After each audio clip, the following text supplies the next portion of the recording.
Hello and welcome to this week's See You Next Thursday. I know it's been a couple of weeks, apologies. Been a few technical difficulties, shall we say.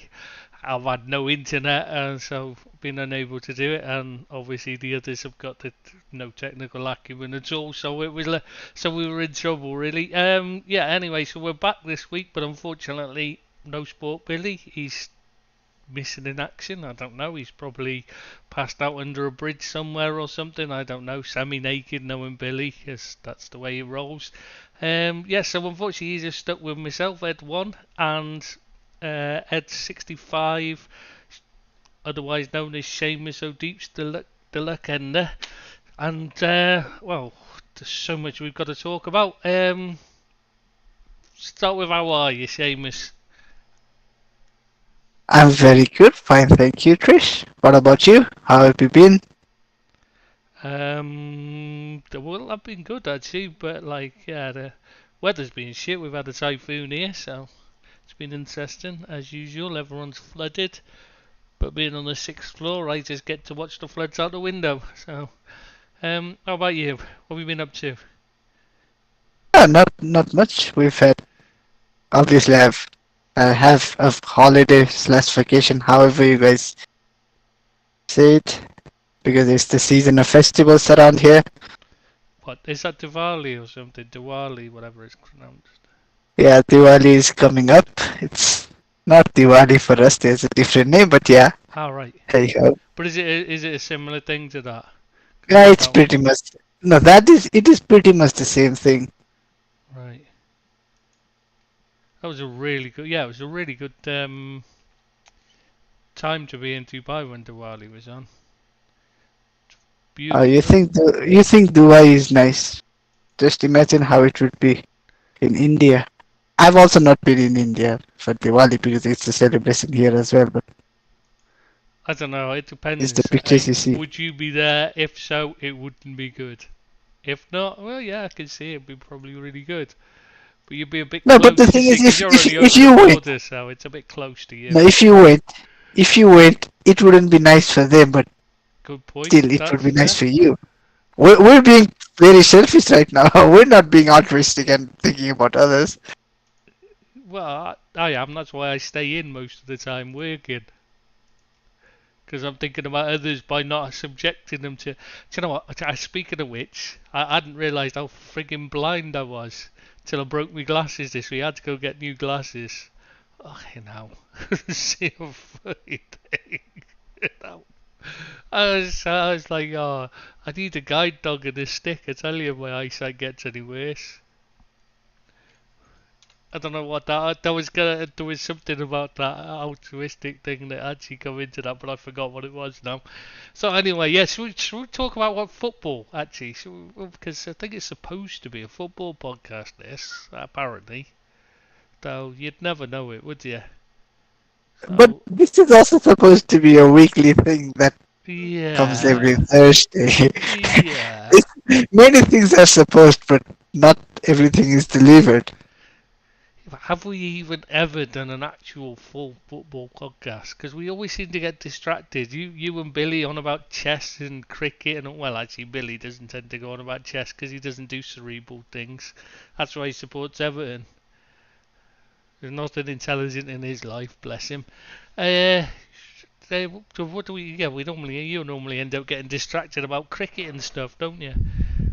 So.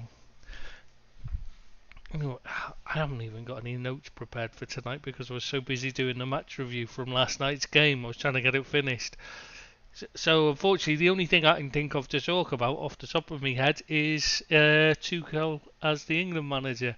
What do you think of the appointment? I'm of the school of thought that he was probably the best candidate available.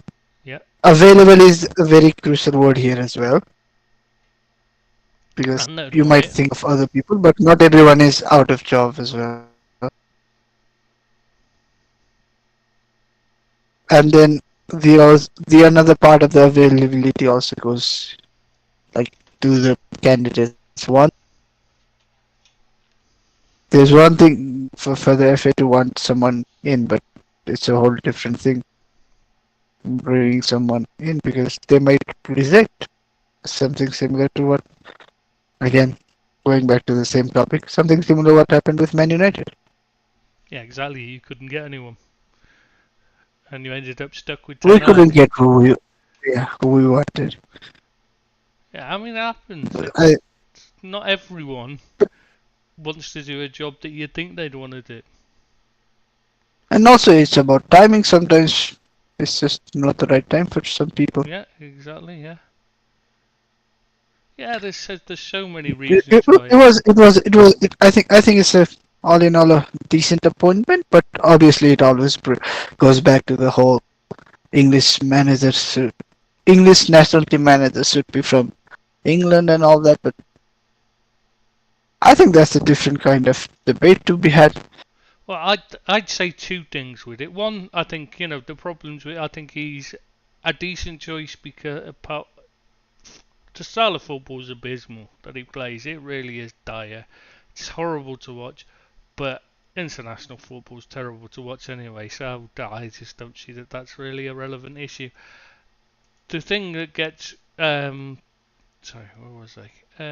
Yeah, I just don't think. I think this the his usual problems. The usual thing that people get put off him for is that he normally falls out with people, right? He has a history of being Falling out argumentative with and higher ups. yeah, and falling out of the hierarchy above him. But that's been over recruitment, always over recruitment. So that's not an issue for England at all. They're not recruiting players, so he just goes and picks the best English players. So it's not really an issue. So I don't see that. I do think he's he has a history of winning things by being decent tactically. By okay, it might not be the most watchable way to play, but he goes and wins things. So I don't see him as a bad thing. I do think there is two issues I do have with this international appointment for two reasons. The first one is, like you said, should it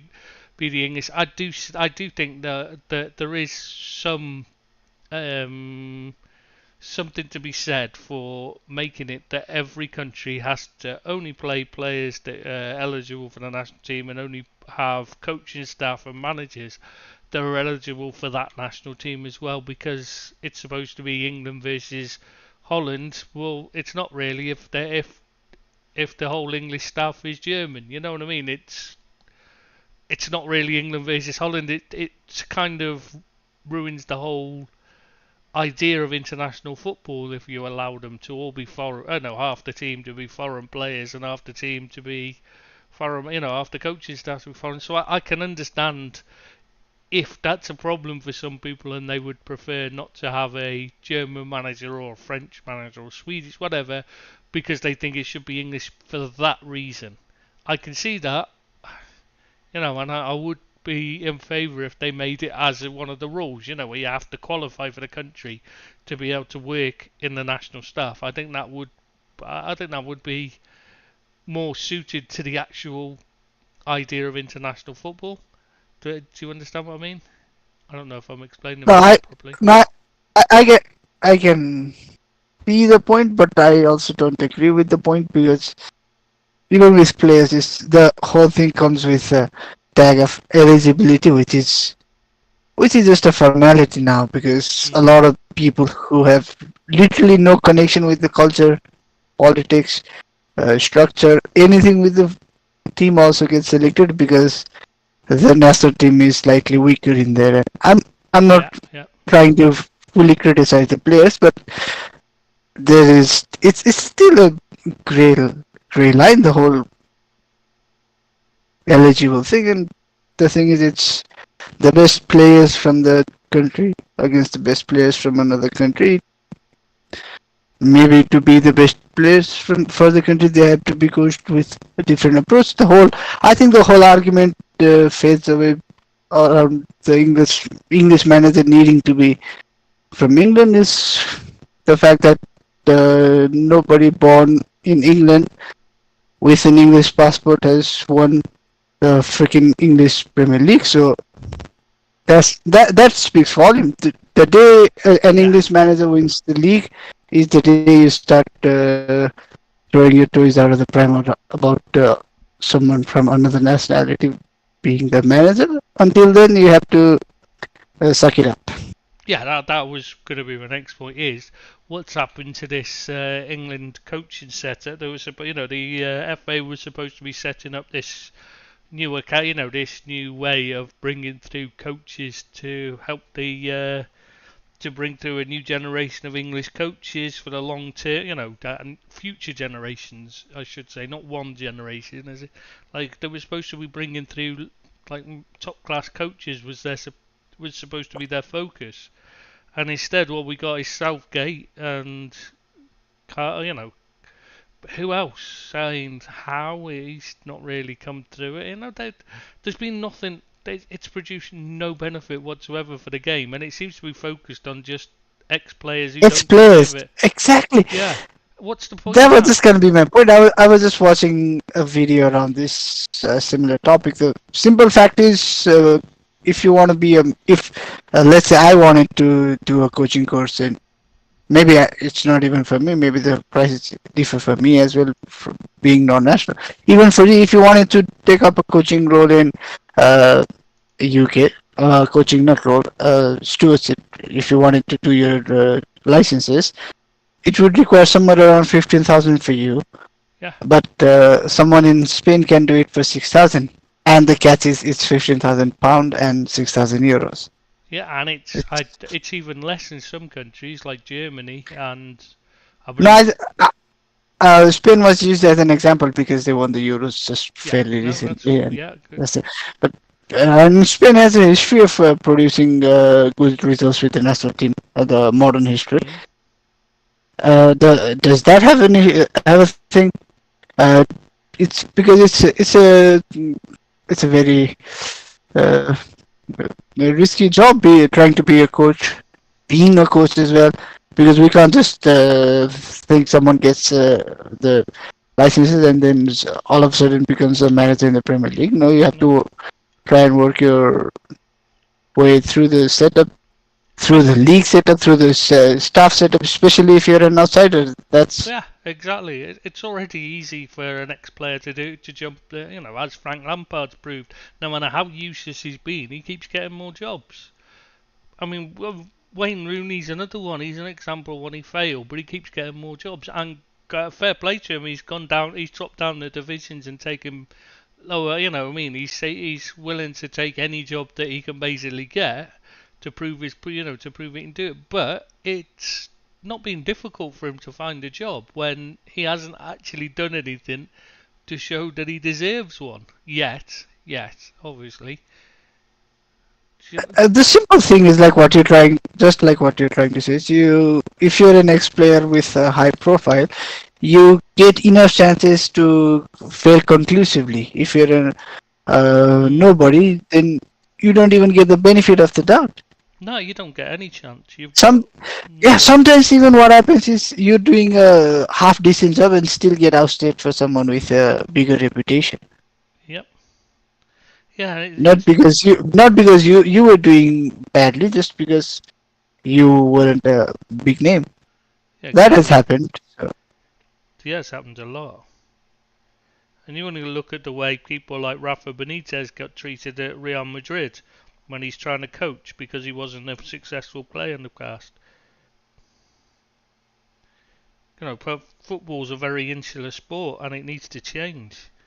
But, you need to have that people from outside bringing in fresh blood. I, it's just sheer numbers, if nothing else, would help. But if you had more qualified coaches in England, it would surely help the game. Has to, doesn't it? and it's when we talk about coaches, it doesn't just have to be the first team managers as coach. Even the assistant coaches, they're usually non-English. If you don't get your uh, chances to work through the setup, then the chances of producing someone just decreases just by sheer mathematics. Yeah, exactly. It's just a really bad system in England at the moment, and it really needs to be looked at and fixed. because otherwise, you're keeping people out of the game that could help it. If nothing else, you got to start with the kids at youth level. That when they fail at youth level and they're being drummed out of an academy, they should have been. The moment that it's clear that they're not going to make it, possibly they could be pointed towards coaching role or something. Maybe, you know what I mean? Because they'd at least have the experience to help kids through coming through academies with talking about where they went wrong, why they didn't make it.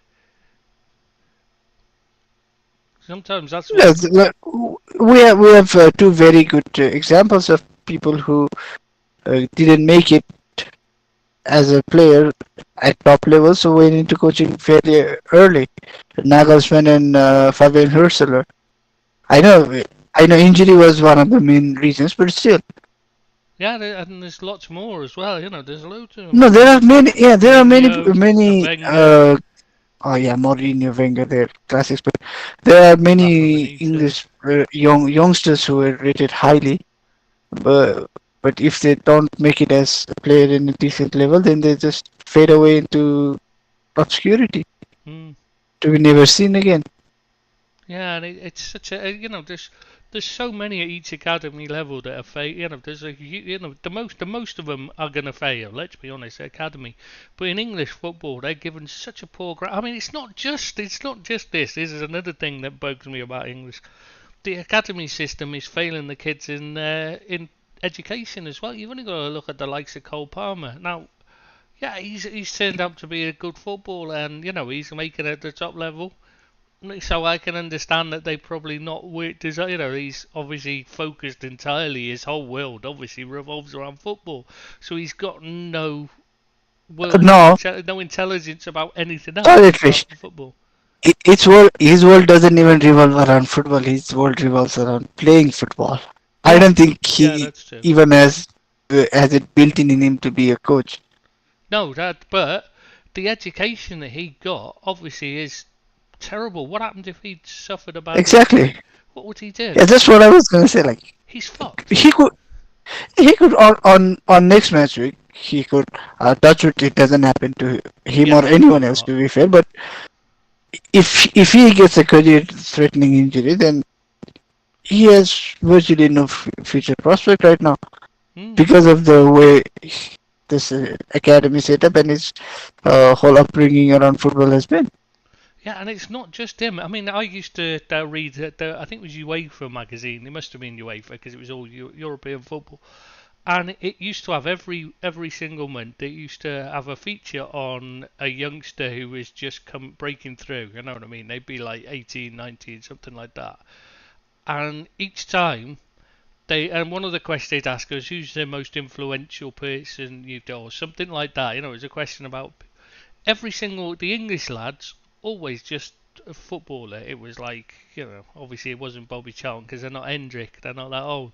But it would be, it would be, it would be a footballer of some kind. You know what I mean? Like Cristiano Ronaldo or Lionel Messi. It was every single one of them. They never knew anything before any of the questions. All their answers would be based around football. Whereas the Eastern European lads would almost always say Nikola Tesla, and then they'd talk about how he's, invented loads of things. They'd always have something else. And then, when the German lads would have other things than football to talk about, rather than their whole world wasn't clearly focused just about football. And those lads that fail from their system will almost certainly go on to have a better life afterwards. Even if they don't make it in football, than the lads that fail in England, because they're going to have nothing. The lads that fail in English football, they're going to struggle to do anything with their lives because they're just not being educated properly, and it's not fair on them. It's failing them badly. And this is something that annoys me. The PFA is so busy moaning about other things, and half of the problem is, half of the things that are really important, they're not focusing on. And that should be the education of the kids coming through the academy should be number one. Focusing on building a better life for the people that fail should be number one in their thinking, because more of the kids that are failing than are making it through. So that should be the primary focus for me. And I think it's a shame they're being forgotten. Uh, yeah, do you know, it's just being reminded this, with the FIFA Pro and that taking FIFA to court over abuse of dominance of football and all that. One of the things that annoyed they say about it's always it's they're playing too many games and that, but none of them go and none of them live professional lives outside. The ones that are complaining are always the ones that are jetting off around the world when they're what I mean, whenever they've got a chance and stuff. They're not the ones that live professionally like Mo Salah and Cristiano Ronaldo. Neither of them are complaining about having played too many games, and they're the ones that play almost every minute of every game. It's very rare they get taken on. In fact, quite the opposite. They complain when they're when they're not playing every game. They want to play these extra games. So I think the issue is more a lack of professionalism of the players rather than the FIFA. I think is a part of the problem, especially the injuries. I mean, there's a lot of causes for it. The hardness of the pitches. The pitches are much harder than they used to be. In fact, quite a lot of the pitches in the past were muddy quagmires that were soft as hell. You know what I mean? So yeah, you're not going to get as injured because you fall over, you don't get hurt. You're falling into mud. It's soft. When you're stomping along, you're running in mud. It's not as hard on your joints and that. The other thing is obviously the training is really poor now. They're too focused on speed, power. There's virtually no contact at all in training. Whereas in the past they used to constantly be, it was almost impact training, you know what I mean? They were getting, so when they did get a knock in the match, it was less likely to lead to an injury because their body was used to it.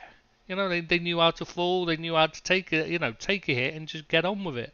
Whereas now every hit is actually damaging them because they've got no idea, their bodies have had no training of how to deal with it. So that's another thing, the academies are failing at, in my opinion. I know Man United did a thing for a while ago where they used to have to train like 7 and 6 year olds, and that's how to fall. But it was underage, I think. Yeah, underage, 6, 7 year old. Yeah. Yeah. Thought it was, but I wasn't 100% sure. That's why I said 6, 7 year olds, because I thought it was that sort of age group. Yeah, and the academies, they need to start training them how to take knocks as well, like in Muay Thai. Kids play. I don't mean smacking each other about. Like, I'm not talking about that, but I mean, they're trained for what they're for things. So then they very rarely pick up injuries later in life. Even though they're beating the hell out of each other, they're not as likely to get injured because their bodies are used to it. Then, like, if you put a footballer in there, he's gonna get, even if he's taking less hits, he's more likely to get injured because he's not used to the hits. Not trained for it. It's a lot of it really annoys me because they do complain constantly about things that a lot of it's their own problem. Travelling's the biggest thing for for the recovery. It's not the actual playing games that's the biggest issue. It's all the travelling. And what do they do the moment they get time off? They travel. They're flying all around the world doing sponsor shoots and stuff, or holidaying in exotic destinations and that. So, like, it's difficult for me to have sympathy with them, I've got to say. Even if I can see that they've got a point. Does that make sense? Yeah, but it's also like we've talked before. It's also the case because you are so good and as such, that is the punishment and reward both for being good, being paid handsomely as well. Let's not forget. I'm not saying just because you get paid a lot, you have no right to complain, and your body has no right to feel tiredness, fatigue, you get injured or anything. But still, that's a player that is playing for Plymouth Argyle isn't gonna compete for the FIFA World Cup. Yeah, the Club World Cup, the tournament that has genuinely sparked all these complaints. And they've got no excuse. Those ones being paid that ridiculous money got no excuse for not living professionally. It's if they want to complain about it, first off, do your best to make sure that you mitigate any injuries before you complain about somebody else causing you problems. Do your part in it, because you're being paid well enough to be able, to be expected to do so. And people like Cristiano, like you keep going back to them, but there's a reason why they're model pros, and the reason why they are able to play all the games almost is because they look after themselves, and that's why they get paid the enormous sums. No, no, it's a stat that's doing the rounds right now surrounding Man United and two players that currently are under our payroll. Christian Eriksen hmm, uh, had a cardiac arrest, got a pacemaker fitted into himself, and then returned back to playing for football competitively at a high level after 259 days. hmm. Then there's Luke Shaw, who's not played a single game for United in 247 days. Fucking hell.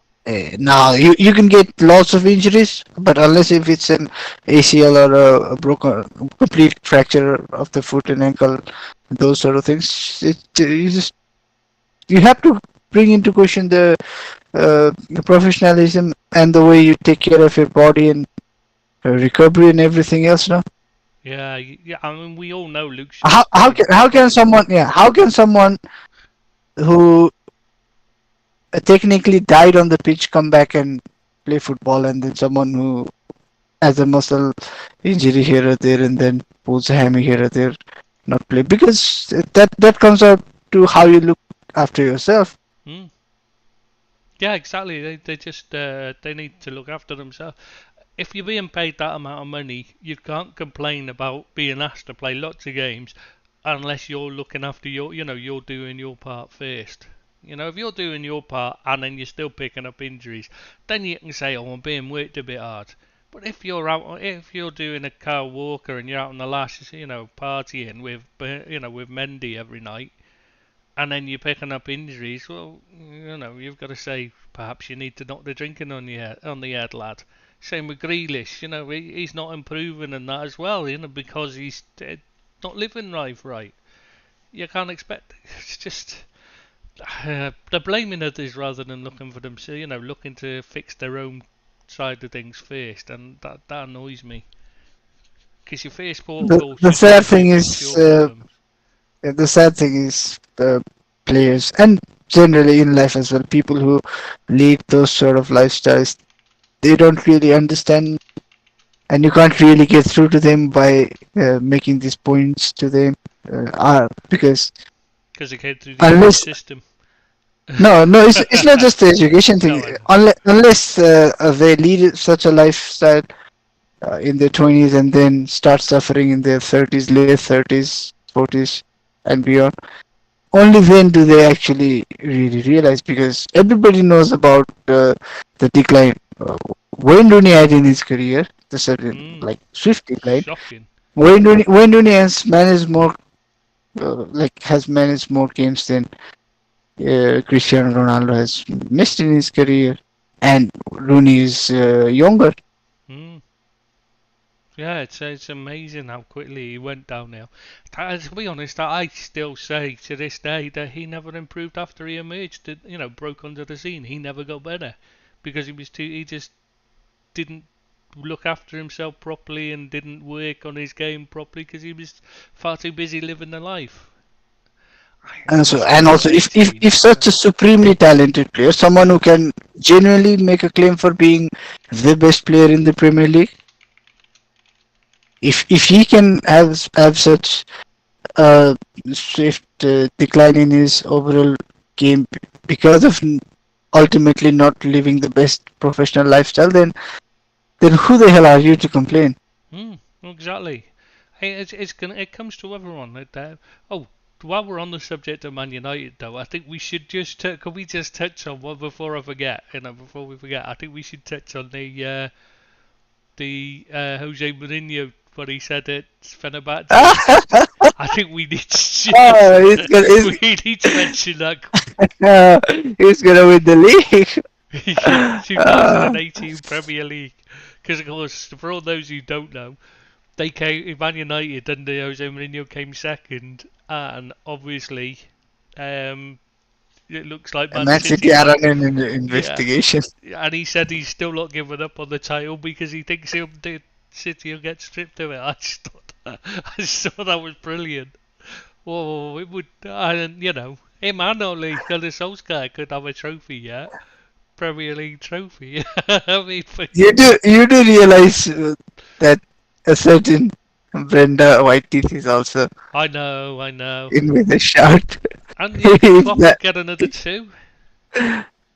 no, Klopp is different You because don't, Klopp and yeah, his yeah, no, it's he not just deserves mine. it, Like yeah. Klopp and his team competed for the league, and to be fair, Brenda's team as well. But Yeah. we were out of the contention by the time New Year hit. I'm pretty sure under both all. No, under Ole, I think we went into the New Year top of the league, but still. Mm. I know it But would be, Mourinho is legend. but it would be funny. Just, it's gotta get. It should get stripped. Let's be honest. It's brilliant. No, the, but the way Mourinho said is, Yeah, it just made me he was laugh. more about they will have to pay me the bonus and give me the medal. Oh, that'd be beautiful. Do you know, I was just thinking while we're on the subject of things like that, we should mention the FA. I was just thinking about something, because like I read a lot of history and that, and it was just I was reading about PGMOL and again, at the FA, sorry, punishing people who have questioned referees' decisions. It's constant. We see it all the time, but you just start to get used to it and forget about it now, and you think, oh, why should they, keep your mouth shut because you're going to get punished. But the more you read, the more I read history, the more you read, the more corrupt an organisation or person is, the more they want to shut up anybody who dissents against them. That to me is exactly what's going on in the Premier League at the moment. FA, the referees are abysmal. Sorry, I don't know why I got onto that. I suppose it's related slightly. But yeah, the refereeing standard is abysmal, but you're not allowed to question it, or you get fined. And the fines are huge, and it's ridiculous. And I do think there is definitely questions need to be asked about why nobody's allowed to question referees when they make a mistake. There is though, This isn't there? far, I know I know it's a topic best left untouched because it's a never-ending topic. But VAR has just exasperated everything. Now you know where they are making mistakes. You see the mistakes being made, and then Yeah, you you get still them have to accept it. yeah, you get At, them at least, replayed to you, and yeah, yeah, the exactly. guy's watching At it least with you. beforehand, you could have said maybe the ref missed it. Maybe he was Exactly. not in the right position. The vision was blocked. Maybe, maybe this, maybe that. But you try to take away the maybes, but you still make a. I actually genuinely believe there's been more howlers after VAR has been Mm. introduced. Well, I mean, it's not just in English football either. It must be said because last night, how the hell that Nunes foul was he given as a penalty? I will never know. I've not seen many more clear and obvious fouls than that in the box. It's just on, but like there's been so many. I mean, the Saliba one, I think that was the right decision to send him off, right? I think pretty much everyone agrees that, like, there's really no argument. Saliba pulled him back. He was clean through. I forget who it was now. Evan Nilsson, I That's it, think. Evan Nielsen. Yeah, there's not really an argument. It was clean through, and he pulled him down. There was no defender getting to it. Red card all day. But then the following day, the same thing happens to Diego Jota against Chelsea, and it's a booking. How and this is No, even I see two things. how is that? I see two things slightly different in those instances. There are two Which slight differences. The Arsenal defense is nowhere to be found once you get past Saliba there as a Bournemouth player. yeah There's like literally no one anywhere in the vicinity. That was the same. There's I don't know who it was, but there's a Chelsea player who was slightly near. I don't think that player would have caught It the was player, but at it was least going the other way. no, listen to me. Come on, But listen to it's not. me It at least. doesn't matter whether he hit the shot. There was No, another. I'm There just was trying to. Arsenal No, player no, who I'm had a just saying. shot. No, you have to let me finish. Go on. There's a Chelsea player that's in a shot, That but was an the Arsenal other player. thing the other thing that is the difference is the challenge in and of itself that Saliba made is hardly a yellow. Hmm. If there are other defenders, but the challenge that Towson made could could even be argued for a red and is definitely a yellow, regardless of the situation. Yeah, that's true. But yet the If Jackson takes out Konate with a similar foul, that is also yellow. Just the nature of the foul is yellow, and then the nature of the intention of the foul stopping the goal is at least a yellow. So that should also have been a red. If you just look at the fouls, then Saliba getting red and Tosin getting yellow is a howler.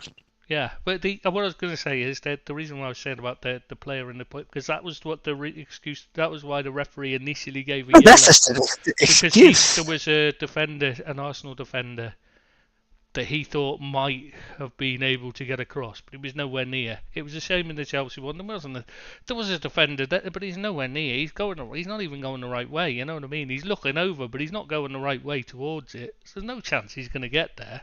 And okay, Jota might have made a complete howler of it, as Evanilson probably would have. But like, that's not the point, is it? It's that he would have been clean through and had a chance to shoot. Whether he'd have shot the once you're in the attacking half, you surely can't be allowed to be if you're the only person between you and the goal is a goalkeeper. That's got to be classed as a goal scoring opportunity, no matter whether it's 40 yards out or 20 yards out or 10. So I don't understand how they could, there's any argument that either of them shouldn't have been a straight red. But in particular, that the foul by Tosin's clearly a red card all day long. But that referee was abysmal, to be honest. Anyway, Brooks, he was fucking awful. I mean, some of the decisions when the Nunes shoulder to shoulder and somehow that's a foul right at the end. No, I thought that was a foul, but I thought that was a foul on Nunez. Yes, I genuinely. I was going to say there was one at the beginning of the match. James made a foul on, I forget who it was. Oh, I'm trying to think who it was. I think it might have been Saleh. He clearly fouls the Liverpool player. Anyway, I can't remember. Yeah, right at the start of the game, and we'd broken and got through. As a result, the ball had broken. Liverpool had through, and the referee calls it back and gives them a foul. And you're thinking, hang on, the foul was on a Liverpool player, not on James anyway. So it was just like, what was that all about? And he was giving it constantly every time. You're thinking, that's not a foul. That's something bizarre, It's one of the worst refereeing performances I've ever seen, to be honest.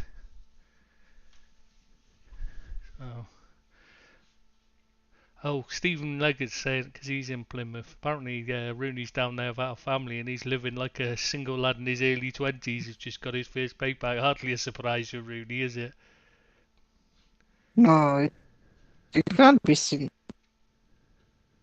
I don't think it should be said by me. Let's just move on. Okay, what do you want to talk about next? Man United, I guess, because we're gonna get round to it anyways. So what is it? Finally a victory. How many points have you got at the moment? Isn't it 11? Yeah, more than 10. Same number. No, I was just going to say same number as Slots wins already. Strange, that, isn't it?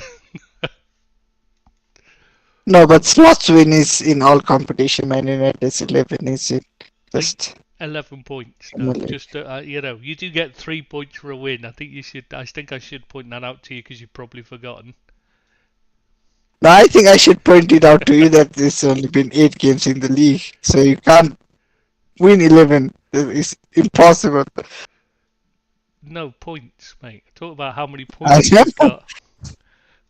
No, you said you've got 11 wins with Slot. I was just saying. I just said It's, 11, Arne Slot's got 11 wins as Liverpool manager. I didn't say anything about it being in the Premier League.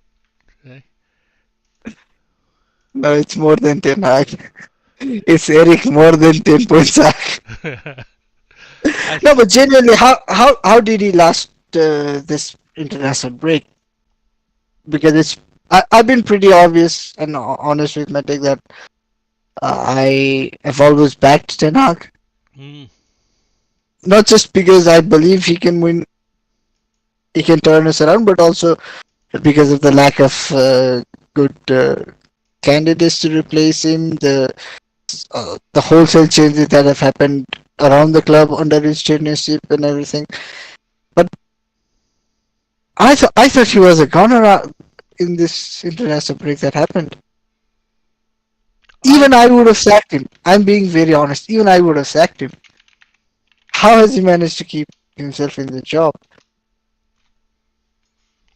I don't know how he stayed in the job. I really don't. Maybe it's just because everybody else in the world is enjoying watching you under him. That isn't a Man United fan, so they're getting confused because they don't know anything Maybe, about football. maybe there is something to be said that the guy who's at least in media, the guy who's in charge of the club ultimately is a Chelsea season ticket holder or was a Chelsea season ticket And a holder. Man United, but claims to No, be a no, Man no. United fan. That, no, that's only a claim, but the proof is he was a Yeah, Chelsea season ticket holder. exactly. You can say whatever you want, but the action was maybe he's enjoying our Exactly. downturn. I mean, you've got to ask questions because it's not being funny. It's not like he couldn't have afforded to go to Manchester. And people were saying, yeah, but it's probably close to where he lives. The man doesn't even live in fucking England. He's a It's non-resident. in Monaco, isn't Monaco. it? Yeah. So Yeah, how the fuck does that matter? He could fly into anywhere in the he could fly into anywhere in the world he wanted to watch a game of football. But he's chosen to go to Chelsea all along. And he tried to buy Chelsea as well. So it's not like he hasn't shown a lot of signs that he's not really a Man United fan, no matter what he states publicly. But it's a very odd claim to make, isn't it? Being a Man United fan if you're not one. But then still like you don't want to claim how to be is a the not? Chelsea fan Yeah, either, do yeah, you? yeah. Really? It's I genuinely think you'd rather be a Man United fan than a Chelsea fan. Even when you're going out and like if someone asks, it's it's better to answer as being a Man United fan than as a Chelsea fan because our fan base is stupid and all those things, but it's not as problematic as the reputation that Chelsea support has. Mm, yeah, that's true. Yeah, it's kind of the thing you don't want to be associated with. But then he was Brexit Jim, and he was backing Brexit and that, which was on which was around racism, which suggests he could well be Chelsea fan. Judging by by their reputation. I've got to say I've had a few issues with Chelsea fans in the past while in living down there. They do. There is a bunch of them that are a problem, and you see it every week on social media. You see lots of footage of the racist incidents involving Chelsea fans as well. So it's not just like we're making things up. There's a reason why they got reputation. So it is understandable why I can see what you're saying. Why you'd say, "Oh, I support somebody else," rather than admitting he's a Chelsea fan. Yeah, I can see that. Oh, is Billy online? Maybe Billy will make it because he just doesn't know. I don't think. I think he's probably just signed onto his computer or something, hasn't he? And switched it on, and he's automatically signed into Discord. Where were we anyway? Yeah, sorry. So Man United. So How has Ten Hag kept his job? Someone needs to explain this to me. I genuinely think the club should come out with a statement because They even managed to sack Sir Alex Ferguson. That is the topic around Man United we should be discussing. To be How the hell does someone get paid 2 million, 2 million plus a year after a decade of retirement? to be an ambassador as well, it's not like it's a job that like is a high paid job normally. It's more of a figurehead role, isn't it? You know, it's one of those roles where you just get perks for doing really usually. You get sponsorships and all those like different. You don't get paid as one of the highest earners No, you normally get it's directly normally as a more about payroll. perks, you You- know, like tickets to go in to watch the games. You get flown around the world to meet and greet fans and stuff at the club's expense. Usually, he hasn't done any of that. In fact, I'm not even sure that he's even done an ambassadorial role for the club anyway. Has he? No, I don't even mind him not doing the fan meetups and all those kinds of things. He retired because of He's old. old age, to be Yeah. fair. And I genuinely would have liked to keep him on as an ambassador, but not for the kind of money that probably half the club staffs that got. Not half, I guess probably all the staff that lost their job could have kept it Yeah. for You that ca much amount. Oh, well, yeah. I mean, there's not one of them that will have been paid anywhere near that amount. So it wasn't a good look. I mean, the question should be asked why he wasn't the first out the door when they were doing cost savings. That's what Uh, should be asked first. Is why the first thing wasn't that start at the top with the biggest earners and then work your way down the earning list, don't you? If you're trying to save money, surely. You yeah, know, if not if when we wanted to make space in the West Bill, we got rid of Sancho. We didn't get rid of Ahmad. I know the yeah, play quality is also there, but but Ahmad being there are not for Man United is virtually like nothing when you compare it to how much Sancho was on. exactly. You get rid of the highest earners first. That's how you reduce your wage bill. You don't start getting rid of the cheap ones until you've dealt with it at the top. The highest earners first, get them all sorted, and then you go. You work your way down, don't you? The biggest savings first, and then you start making the little savings when that's not enough. I mean, I know they add up, but they're not the same. Not nothing that they've saved by sacking all those people and making them have pat lunch. They stop giving them the pat lunches, and now they can only have what's it? They It's can only have leftovers leftovers, from the corporate uh, buffets and yeah, things. corporate Yeah, buffets. yeah. Anything to That's save petty staff. It's not the. costs. Yeah, that's not. Those are the savings that you make to just hamper your reputation and nothing. Because I don't think financially it's a massive deal. It's certainly not the same as two. It's certainly not For the Man lack of two United, million. Let's no, be honest. it's not a massive deal for United except just giving us bad press and uh, Sir Jim getting bad reputation on the back of that. Well, about time he did, because I don't know how he's got such a spotless reputation when he runs one of the dirtiest companies in the world. I mean, they're a chemical company. There's nothing clean about them. It's petrochemical. Yeah, even It's not just chemical. It's petrochemical. yeah, It's the same petroleum that the world is trying to oust and replace. mm, It's again that one is a separate topic that we could discuss for hours. yeah, probably not something to get into now. So what else should we move on to then? Trying to think what else happened. What else? Well, I mean, we've had like a month away, and we can't come up with anything. How bad are we? I've mostly It's been. not just how bad we've been. There's not been a Lopetegui. I was just gonna say there's not been any sacking. Why? Why has there not been a sacking? And secondly, if anyone is interested, why are his odds so high and why is nobody betting? Yeah, it's another. I think it's because who took who appointed him. I think might be the reason. In Titan? Sullivan.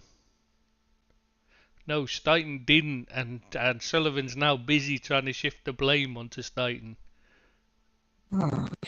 because I everybody genuinely else was think just against him, including the I fans think weren't just keen on similar him. with United, it might just come down to purely financial. Like getting rid right now might just cost more than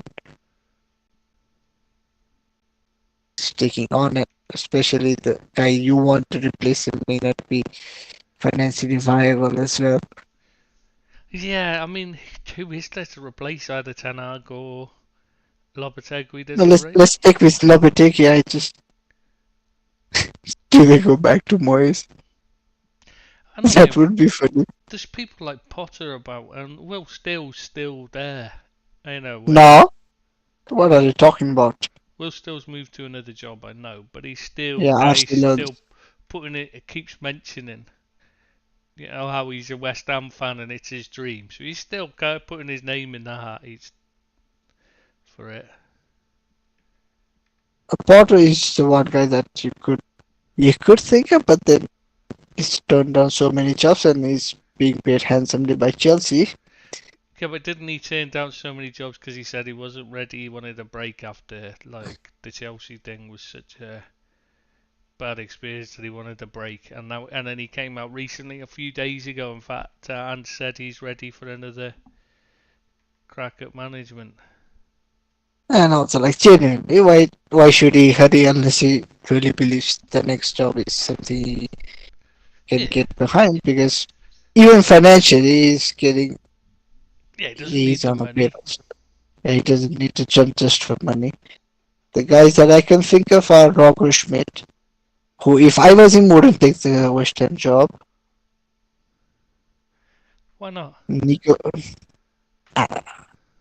I, if I was Roger Schmidt, I would rather stick around for a better placed team. You don't think West Ham are in a good place? I think they're in a very good place. They got lots of money, decent side there. I think that's the issue. Is Lopetegui's making a mess of what's a good job. Yeah, there's Mauricio Sarri if they could convince him. Not sure I'd want Sarri. No, they seem to be quite fixed on getting someone with a high reputation. Yes, because they're Uh, trying to. that, that They is think that that's is what the they need to that take is to the the next issue. level. Whereas I think sometimes you need to look at Because someone. if they asked me, throw out a random name who you think is worth a punt, has done a good job, is if he turns out well, then maybe could be an Unai Emery for us, or someone like that who can just take your club into the next level. I suggest Urs Fischer, the guy who Yeah, did really well for Union Berlin, but I don't think even if Stuyton recommended that the club ownership would be even considering him seriously. no, I don't think he's got a chance of getting a big job. Unfortunately, I know he did well. He did decent Outside managing I don't Basel think as he's gonna well. get a yeah. I don't think he's gonna get a decent job outside of Germany. No, no, it's very odd because I would have thought somebody would have taken a chance on him. Especially if you're not a big team that's already competing at the top top level, then you have to take risk with people like that who have a reputation of performing above their resources. And you know, he's shown he can grow with the club as well, and him take it forward because they went, you know, under him they built up a long way from nothing. Similar to Potter as well, but you know, I just don't think the English Premier League is a place for managers like Potter and Fisher because they're ones they can't, you know, they're not, you know, going to have an immediate effect. And this is the problem. Too many fans think that if it doesn't immediately show the improvements, that it's not working. You know what I mean? There's no patience. For a manager like Fisher or Potter, they need time. You know, they need to gradually build a team, not just do it overnight. And I think the ones that do it quickly, the Mourinho's and that, are often not the best for a long term run at managing your club anyway. And we can criticize, like just because you mentioned, but we can criticize Mourinho for not being concerned about the long-term future of the club, not being overly excited around blooding the academy players and youngsters.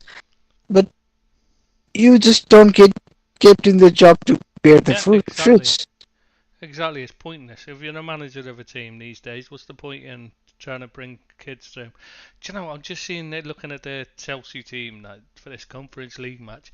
How the hell has Nkunku ended up being a Conference League choice? You know, their seconds, because they put out a second string basically for the Conference League, don't they? Now I will just phrase How? your question in a better word.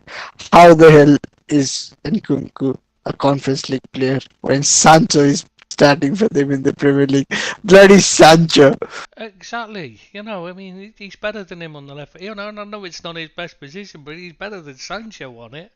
Even though it's Sancho's better position, it's like it's astonishing. I just do not understand what is going on at Chelsea. And if I, you know, we get a lot of their fans saying that they've got a chance of winning the league in a couple of years, and they're going to be top three, you know, chasing the top three this season, the top three finish they're looking for. No, I think they said I think you might have misread it. I think they said they have a chance of winning the Europa League Yeah, maybe because, in a but couple of years. yeah, because they're not in it this year, so they got no seriously. There's this guy on there who seems to think that they're going to be challenging for the title this season possibly. The way he writes, you know, Oh, it's it's just like he gets carried away, and you're thinking, oh God, you know, it's an optimistic take, but it's actually I genuinely think it is unfair to even remotely have that expectation mm, from Maresca and from the exactly. players. Even if you do win, like we've seen a bigger miracles than £1 billion squad challenging or even winning for the Premier League, but it's unfair on everybody to have that expectation at least for another couple of years. Yeah, I mean they've been stripped of their experience. How, okay, you know, you just there's nothing, you know, no chance that they're going to be challenging. And they're led by, it's astonishing. The captain on the night is Enzo Fernandez. After this summer, you know, we talk about Chelsea's reputation among the fans and that, and That's it. But like we touched this topic back then as well when he was announced as the vice captain. yeah, It's a match made in a Chelsea hell for them or Chelsea heaven if it's that just, is the word that I rather prefer. But it's, it's just astonishing. I mean, how do you end up with him as your club captain, yeah, for a game in Europe? I mean, I really do not get it. especially when the stats say your win It's rate better is without him. Yeah. yeah not better, far superior. But I do keep saying to you, I don't think he's actually that good. When you watch him, he was made to look good by playing alongside the right setup. You know what I mean? The right setup they had, and Right players, the right right system, players right around him. Yeah. requirements, and then favorable refereeing, which Mm, I don't think is allowed for to be Argentina. mentioned. Yeah, because obviously Argentina, you don't. I think the Lionel Messi. We surely got to touch on Lionel Messi and the way I'm this sure. kid I'm sure we'll treats. talk about. Yeah, I'm sure we're gonna talk about the Because FIFA World Cup, the he's FIFA thing. Uh, yeah, because now they're in it. Obviously, they didn't announce who would be representing the host team until they got an excuse to name Inter Miami as the host team. Obviously, I mean they were just waiting for an excuse to name them. Even though Columbus Crew are the reigning MLS champions, it's now, going to be Inter I Miami. will just say it. Now, for people that don't really understand it, I will just say it. Columbus Crew are Real Madrid, the reigning champions of the reigning champions of the league that is required to qualify, and then Liverpool, who are top of the championship table, I think. would Yeah, be but Inter Miami. No, it's no, they're listen, not would be even Inter them. Miami. But they're not even them because you remember that it doesn't even matter. Winning the No, league I know the doesn't even format is matter. actually. Yeah, Yeah, I know yeah, the format is actually similar to the ones in Scotland or Belgium, where you go into another set of games, another set of playoffs that actually determine who wins. it's more like NBA and NHL to be honest than Scotland because they just split into Yeah, at leagues least and with they yeah, steal because at least the with points. Scotland, yeah, you keep the points, but yeah, it's basically uh group stages and then getting into knockouts kind of scenario Yeah, where you finish top, then you just go into playoffs. yeah, it's And the playoffs aren't gonna finish before the damn draw for the competition. So conventional wisdom would suggest just Columbus Crew yeah. should get in. It will be like selecting Liverpool for finishing top of this new Champions League table instead of Real Madrid, who are actually the reigning victors, reigning Yeah, champions. yeah. If Liverpool finish top of the table, or whoever finishes top of the table now, it would be. You're right. It would be like picking them rather than having the reigning European champions in it. And obviously, that's not what they've done. They've gone with whoever's going to be the reigning European champions will be entering. But they deliberately left it open because they knew Inter Miami wouldn't win, even though I don't know how they can fail to win a match with the way the referees play. I mean, it's just astonishing. It's Messi is refereeing the game as well as playing, isn't he? He fouls someone and then gives himself a free kick. And then gives that player the yellow And card. give a penalty. Yeah. Yeah, for being fouled by him. I mean, all that. As far as I am aware, the new rules suggest that if you wave an imaginary card as a player, then you get booked yourself. But I guess Yeah, that is doesn't about the apply to law, so Messi. Yeah. there's no point. There's no point discussing because it's about the law. Yeah, he does what he wants and everyone else has to follow, don't they? It's the way it works. God, Chelsea's defending is even worse than so far. It's even worse than it was against Liverpool. That was that, and I know people are going to say, yeah, Liverpool only just scraped a win, but they didn't. It was they were strolling. That's the thing. I mean, it was I was just how bad that Chelsea defending is. How they've got such a good record in the Premier League is beyond me. Must just be because they've not faced anybody, really at the top of their game very often. It's only really City, isn't it? Is the only team they've really faced. And And Forest. City didn't break a sweat to get past them. Exactly, and nor did Liverpool. I just don't think Liverpool did either. I think there was so many more gears they had to go to, but they just sat back and let them, let them give the ball away each time. That was all they were doing, really. That was basically the tactic was let's just sit back, let them pass it around, and eventually we'll get it back and we can go and score when we need to. That seemed to be all they were doing. There was no sweat broken at all. Oh, by the way, They're I struggling have here. to I have to remember to ask, but what's your take on the Curtis Jones penalty situation? The The first one, he dived extravagantly, and I think he should have been booked for diving, but it was a penalty. And the second one, well, let's just say it's one of those where it's given more often than not, and when it's given by the on-field referee, it's always left as the decision by the on-field referee. When it's not given by the on-field referee, it's always left as the decision by the on-field referee. It's one of those, isn't it? Where if it's not given, you don't really complain, but if it is given, you don't. You moan as the team that's not getting it, and you moan if the team that it's given against. But either way, it's one of those. You can see why it's given, you see why it isn't. It's up to, but it always depends on how the referee sees it. So why was it allowed to be overturned? I don't understand why it was overturned. That's the question I have, is because you can see why it was given. He goes in any other thing we're told by the PGMOL come out regularly and tell us that if you're even if it's a clean tackle, you win the ball cleanly. But if you follow through and you catch the player, you take the player out. That can often be a red card, straight red. Even though I don't agree with it, that's regularly we're told that that's a foul by the PGMOL. I disagree. I disagree with it very strongly. I think if you win the ball, then No, if I'm you with take you the on that. player, unless you are overly forceful, you're Hmm. risking the No, player I safety. Then fully you agree take with the you. man. You take the man. If you win the ball cleanly and then take the man, then I'm with, just get up. I'm with you on that. I would not, as in like, I don't think it should be. If it's just whether it should be a penalty or not, I'm fully My grievance, 100%. my I don't grievance think with it's a that penalty. is, my grievance with that is, if that tackle was made at in the halfway Exactly.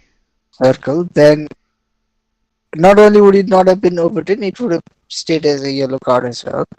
Or red And even. and the Even though it player shouldn't that be. got booked wouldn't have complained. No. That's the thing. No, because he'd have Just seemed just like as he just on followed through. Saturday, on Saturday, Dallo made a tackle that was he got the ball and then got the man. He got a yellow card on with it because that's the rule. So you have to accept it. Yeah, even though we both, I think we're both saying the same thing basically. We don't think it should be a foul, but the way the rules are done now, it is a foul, and so it should have been a penalty when it's given. If it's not given, you don't really you wouldn't argue if the referee hadn't given it. It's You it's wouldn't just say it's a bad call no. You just if say it's a yeah, call. It's his, it's a tough luck. subjective decision, and he's decided no. The keeper's got to the ball, and he's got run over the. Yeah, fine. No, I'm happy with that. What I'm unhappy about is we're told VAR is only, going to have a really high bar now, and it has to be a very clear and obvious mistake. Well, where's the very clear and obvious mistake there when that's usually given as a foul anywhere on the pitch? I didn't understand how that was suddenly overturned. And I know they're the worst officials in the game, those two, Jared Gillett and John Brooks, the referee. But when a referee makes the decision, you just get on with it, don't you? I just it just makes no sense. They're re-refereeing, it is like VAR's now refereeing, re-refereeing the game when they don't like it to get the right uh, result they want from it. Well, they don't want Liverpool walking away from it. They want to keep it close. So, because they want the games to be more exciting, or they've got money on they've got money on a Chelsea win, or whatever. You know what I mean? Whatever that's how it feels now, rather than think because they've had all that time to rewatch it, and we're told 100 times this season. We've been told already that if a player catches a player after winning the ball, doesn't matter how clean it is, it's still a foul, and it's given every week as well, all over the pitch. I just don't. Yeah, I don't get it. It just feels like it's deliberate, altering the result with things like that now. And I'm not saying as in like an anti-Liverpool agenda. I mean as in like just a PGMO agenda. They, whatever they want, whatever their idea is, there is definitely something not right with these kind of decisions being made for no reason. Oh, do you see? And the Stones goal in the Wolves Man City game. Yes, yeah. I mean, If that same thing happens what happened to on Wolves Saturday last season? on any of the match, in any of the match that is going to take place in the same league, Premier League, on Saturday, chances are it's going to get called as an offside again. Yeah. Well, You what's you happened can't. to Wolves last season? They had a goal disallowed for it. Exact same thing. For me, I think that this one, I'm happy that it hasn't been given a puck because, like, under the rule, like the rules.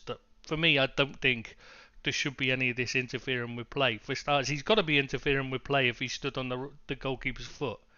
Even if the ball's not actually, he's still got to be. It's still gonna be in the goalkeeper's mind. He's got to be messing with his head by standing on his foot before the ball comes in. That's got to have interfered with play. Has to. But for me, I think the problem there is that Sarr made no attempt to come out and get the ball. What he should have been doing is making it obvious that Silva was blocking. Was it Silva? It was Silva, wasn't it? Yeah, he should have involved. He should have directly involved Silva into the play. That's being The moment Silva stood on that's his match foot, awareness and everything. But the moment Silva stood on his foot, he should have made it. He should have drawn the referee's attention to it. You've got to. You know, when these kind of things happen, you've got to draw the referee's attention. He's blocking you and he's standing on your foot. It's affecting you. It's got to be affecting your concentration because you've got someone stood on your foot with studs on in these soft shoes. I mean, they're not like, it's not like the old days where they were thick leather boots. These are soft shoes. These are like, they're like slippers. Having somebody's weight in studs stood on you is gonna hurt, and it's gonna take your mind off the. You're gonna look away for a moment and distract you, the very least. Oh yeah. no, So he should have made the most of it. He didn't, but still, that. Yeah, for me. How can you say he was How can you say he was not interfering with the play? No, I just think if you're on the pitch, you're interfering with play. Otherwise, you shouldn't be on there. As soon as you're on the pitch, you're interfering with play. You have to be, because otherwise, for starters, why would you hold an offside line? If the player who's offside isn't offside, you're holding a line to catch them offside. So they're interfering with play because you're creating an offside line to catch them offside. You wouldn't be doing it if they weren't there, would you? Because there'd be no point. So they've got to be interfering with play because you're setting up to catch them offside. So immediately, that's interfering with play because it's altering the way the defending team plays against them. I just don't understand this, how it can be if they're on the pitch, they're interfering with play. It really is that simple. So, but that's something that's been a bugbear of mine for years, I've got to say. Right. They just make sure the water always stays muddy and unclear, so they can do what they want to do. Yeah, because it makes it easier to make any decision you want if you can make it subjective, and then you can just say, yeah, but I didn't see that. I didn't see it that way, and no one can argue. It's an easy way to fix matches as well with the referee. I'm not saying that's what they're doing, but I'm saying it makes it easy for them to fix matches because they can just make subjective decisions all the time to give themselves. That's what they were doing with Juventus, for example. They were just giving lots of decisions their way, or subjective decisions their way to help them through. Yeah, it's a simple way of doing it. You just keep it so no one can tell whether you're cheating or not, and then you can do what you want. Well, Panathinaikos are giving this a good go against Chelsea. Let me have a look at the Panathinaikos team. Let's see if there's anyone I can recognize. I can't remember who was in it. I can't remember the teams now. I've got no sound on. So I know the keeper, Frankowski, Mladenovic. I've heard this name. I know T-Net by Nemanja Maksimovic. I know him. Who is this?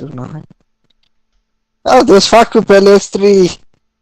Yes, Facu Pelestri. Yeah, good luck, lad. That's the one. Yeah, good luck, lad. I was trying to think. I knew there was a United connection, but I couldn't remember what it was. I was thinking that I might get it mixed up with the other Greek, one of the other Greek teams.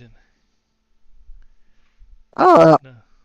There are a few names that are familiar. Oh, nice. Let's look at Chelsea. There's probably chance there are less familiar names here.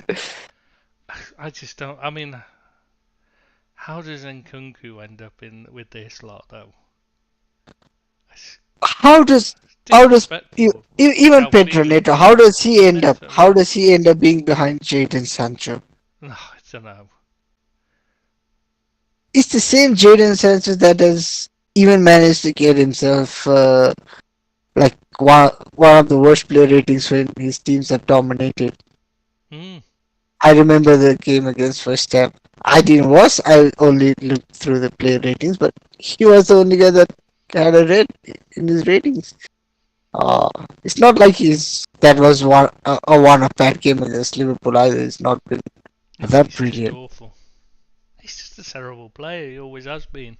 And we used to discuss it when he was in Germany about. I remember how he was getting this ridiculous reputation and he'd do nothing with it. He was poor. You know, it's like I didn't understand it then. I still don't get it. It's just No, Jesus. it's not a lack of option or anything. But come on, oh wow, how expensive must this team be? I know. I mean, João Mudrich, Felix, Mudryk, wow, Enzo Neto, Fernandez. There's 180 million, and Cucurella, Neto, and Kunku. Badiashile, how much was he? I can't remember. Kieran Dewsbury 36, I Hall. think. I'm not sure, but it could be 36 for Yeah, Chile.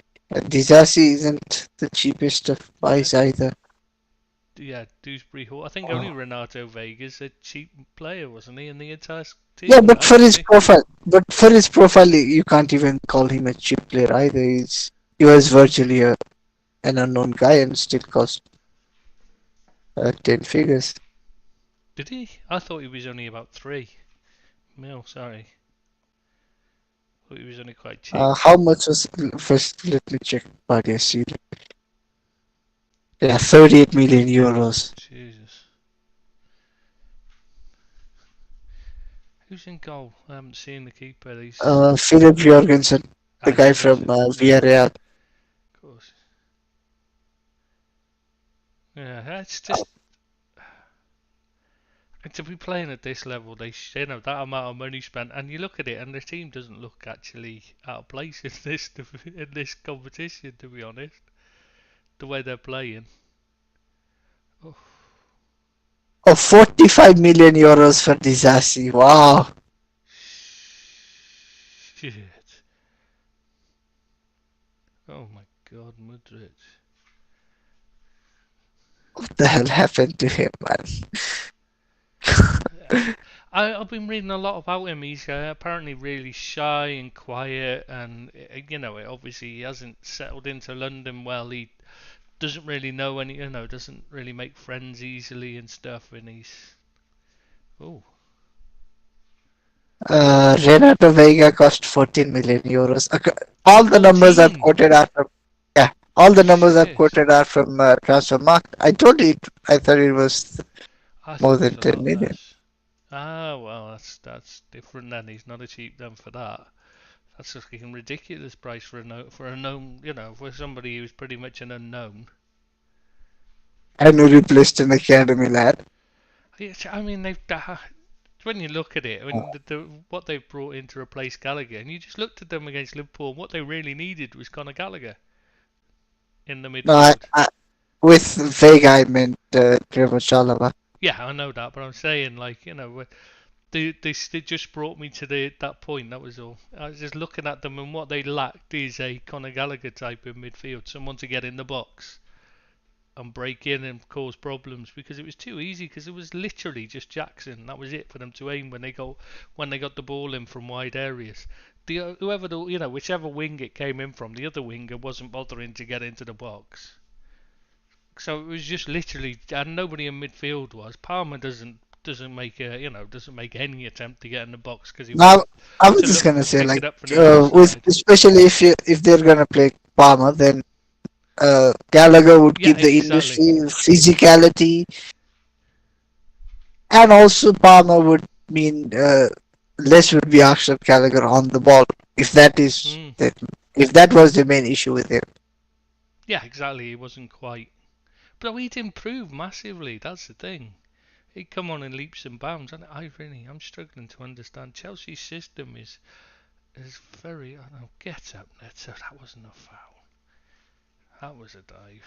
Yeah, but you're watching their system, and I know Thingy likes it fluid, but it just seems to be a mess rather than fluid. Defensively, it's like they keep switching between a back three and a.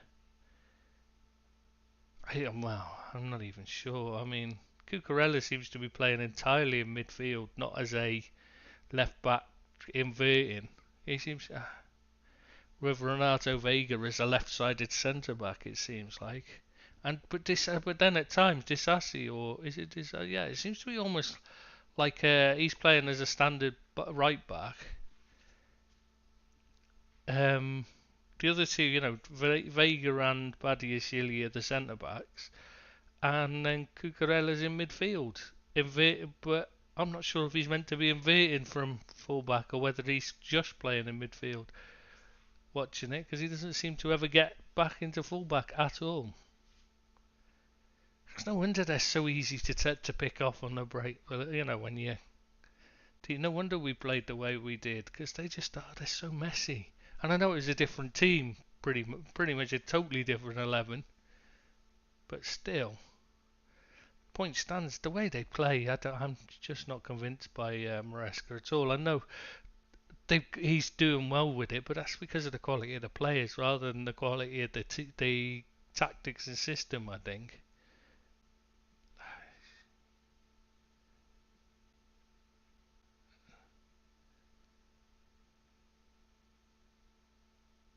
It's. I know they're doing pretty decent in the league. Not overly amazing, but pretty decent in the league. But firstly, it's early doors. But secondly, this seemed like two different teams playing when I watched them. It's the defensive half seems detached from the attacking half, and the attacking half seems detached from the defensive half. Especially when they press, they just seem to go to pieces, and they leave massive holes everywhere. No, generally, when I manage to watch them, it just seems like when they start to press from the front, the defense starts to drop deeper than they were before the press started. That's what I mean by the usually you push up with the team, but the defense starts going backwards when the attack. Well, who scored? Felix from a Mudryk ball in. But it must be said, it's not a convincing performance. That's more down to Panathinaikos being poor than them being particularly good. It must be said. I mean, I say poor, they're relatively poor. I mean, Oh, there's one topic I wanted to discuss. Erling Haaland. Because he hasn't scored for 3 games, is that why? No, because he hasn't looked threatening since De Bruyne got injured. Yeah, he's not looked right, has he? He struggles without him. And Rodri, to be fair, the two of them are the main passers of the ball. The ones that play the balls in behind.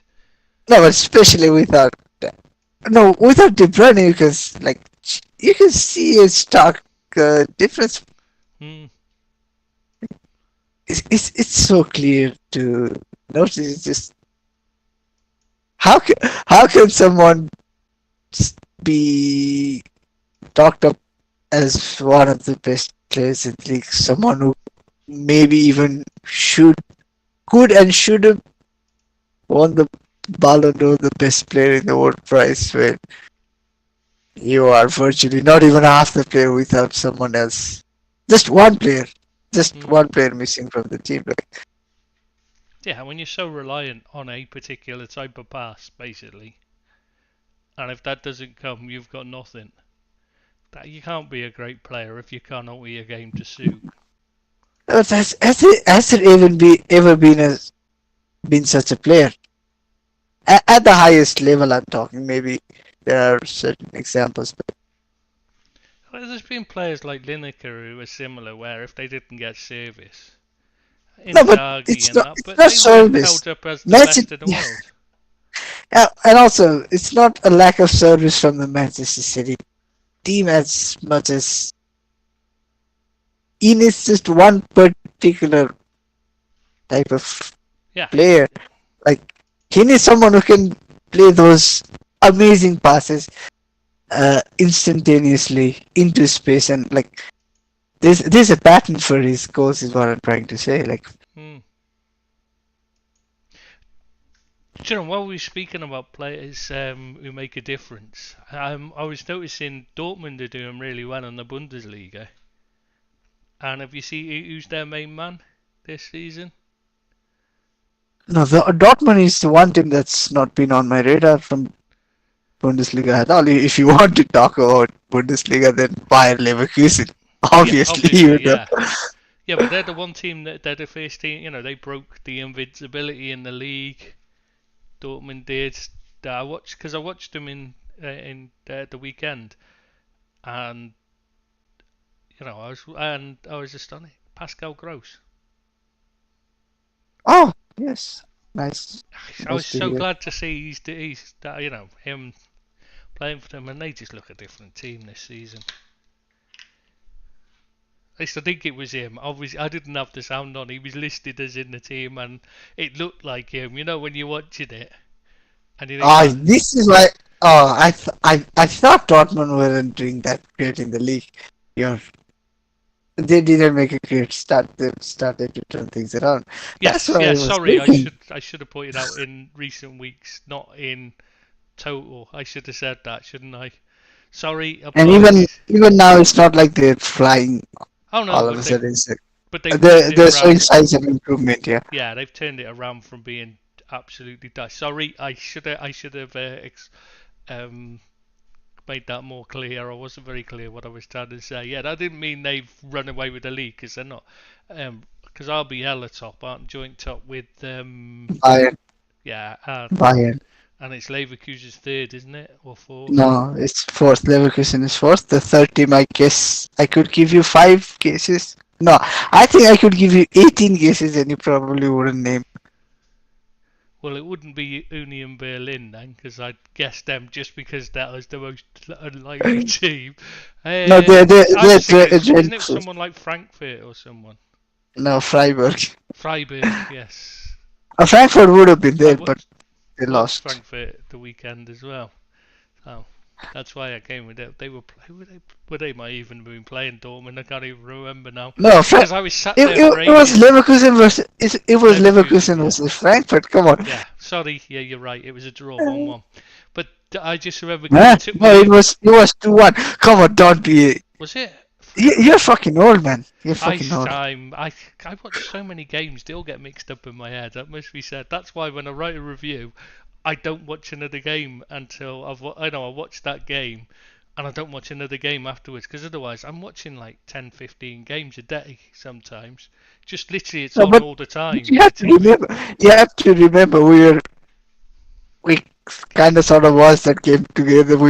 Oh yeah, We both missed Man United's goals because of this game. of course, yes. But the reason why I was going to say the thing that's stuck in my head over everything, which is quite a sad indictment really of me, is that the thing that kept confusing is it was listed in that they have the three letters to denote which team it is and the scores at the top of the screen, and they had SGE for Frankfurt.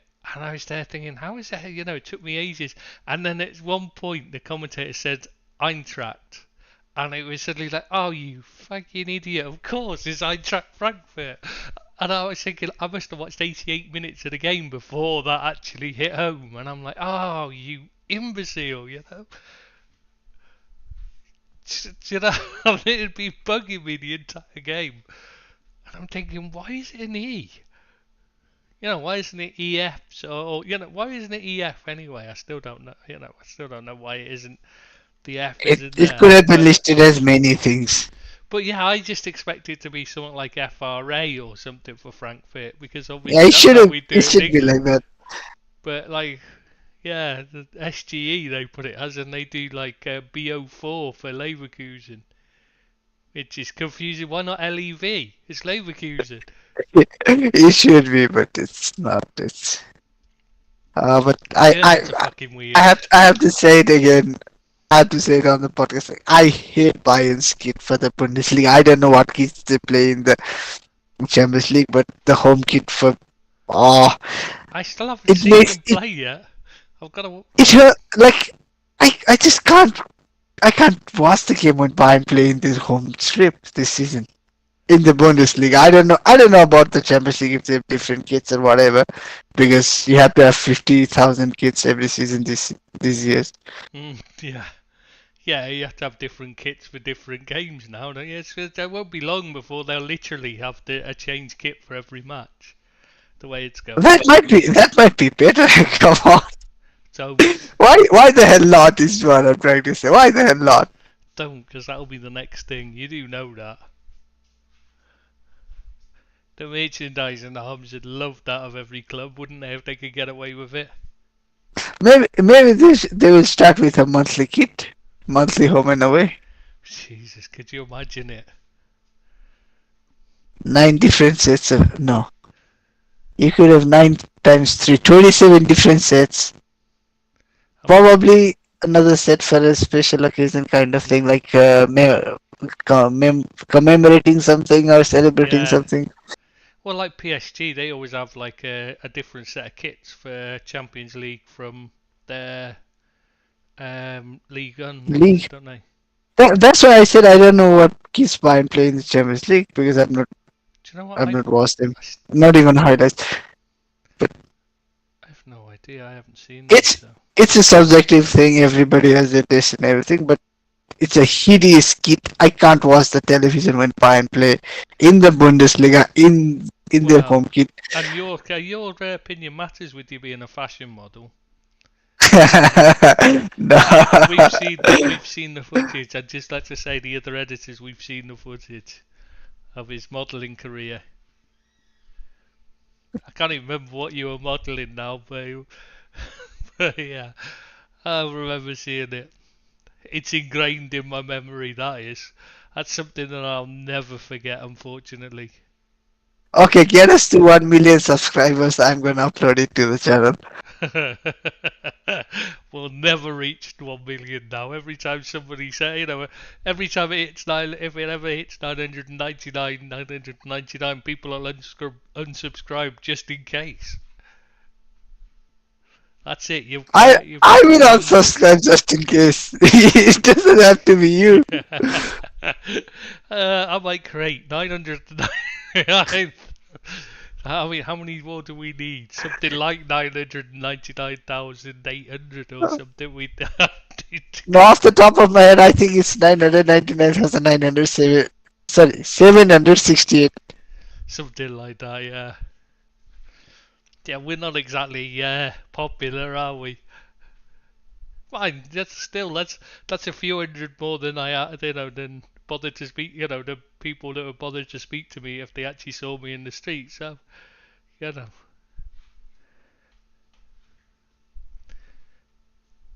Do you know who is top of Ligue 1? Since you mentioned Ligue 1. Good question.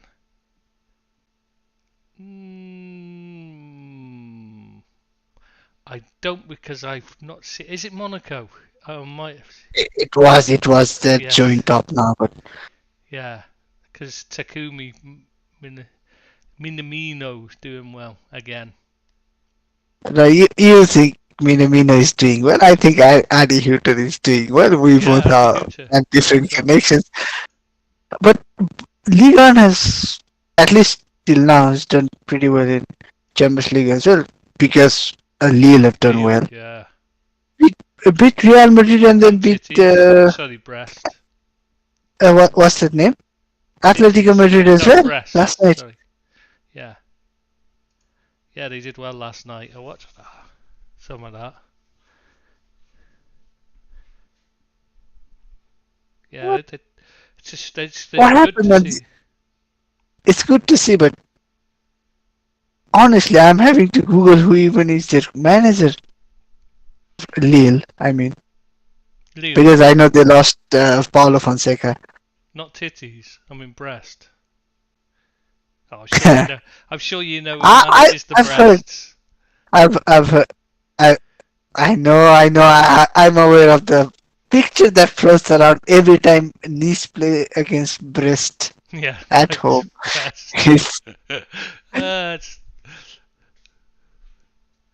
Hey, when it's the other way round, it just sounds like a foreigner just learning English saying it instead. chatting out because when you're in Dubai, seriously, you do get a lot. You do hear a lot of foreigners chatting up. A lot of the workers and that chatting out. They'll be saying breast nice. About a woman walking past you like, oh God, please. Hello. Well, yeah. So it's still that's still the same connection. Take care, Stephen. Sorry, why am I saying it on here? I should have typed it. Yeah. So yeah, the League One seems to be benefiting from losing Mbappe, if anything, because they're It's not so dominant. PSG now, it's much better. and also it's maybe just given other clubs the boost as well, and then dragged PSG down slightly. I like the way PSG have decided to go though, bringing in, trying to work. They're trying to go through build rather than buy. Now, I think this is They, it's a much better way. they've gone down the route of young, exciting prospects instead of superstars. Yeah, they're trying to build a team rather than buy one. But also, there wasn't really anyone. uh, Not in. There wasn't a realistic player that transferred elsewhere who they could have gone instead. True, true, and there's nobody. Who are you going to replace Mbappe with? Let's be honest. You could with what's his name, Vinny Junior, but he didn't transfer. Well, Just off he the top wasn't of going my to head. move, was he, to PSG the other way? I mean, there's only really Rodrigo, Vinny Junior, Bellingham, and they're just not going to go anywhere. I think the only the only ones you could look at would be someone like Salah. Maybe they could have maybe tried to get, or because with him, his contract running down, maybe he'd have been a potential signing. Things like that. But there really isn't anyone that they could have brought in that would have come in to replace him. The fuck is that, Renato Vega? I don't get him at all. He's got no brains at all. In fact, I think this is a problem with this Chelsea team. Every time I watch them, I think there's so much ability there. And but the brains, there just isn't there yet. Oh, Golden Boy Awards is up, no? Is it? The Oh no. Golden Boy Awards. When is it happening? Is there any point discussing? Because I think it's a clear and obvious winner. One standard candidate. Go on, who do you think? In Lamine Yamal. No, it's gonna be Lamine Yamal. I'm not. It's not even me saying he should or shouldn't win. I'm just saying it is going to happen. It's a foregone conclusion. Okay. Probably, yeah.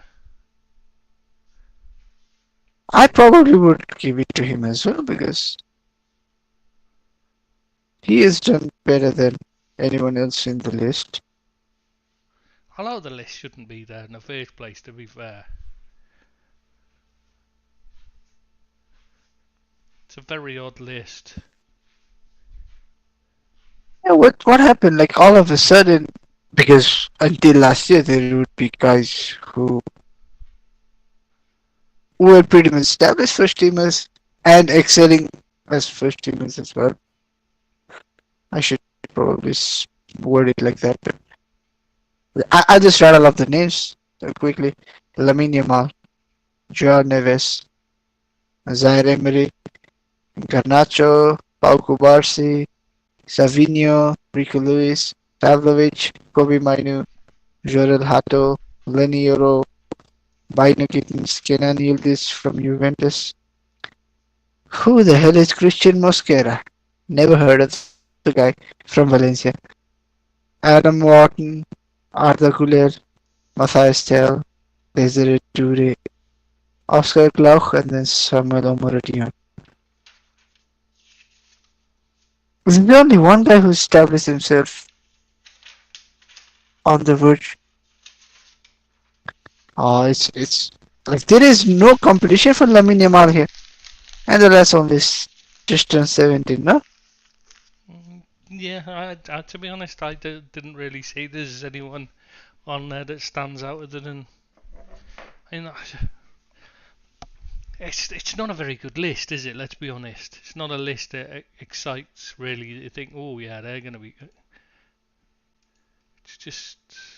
Because for a lot of the guys, like what I can say is didn't play much, or a slightly lower level, a slightly lower level.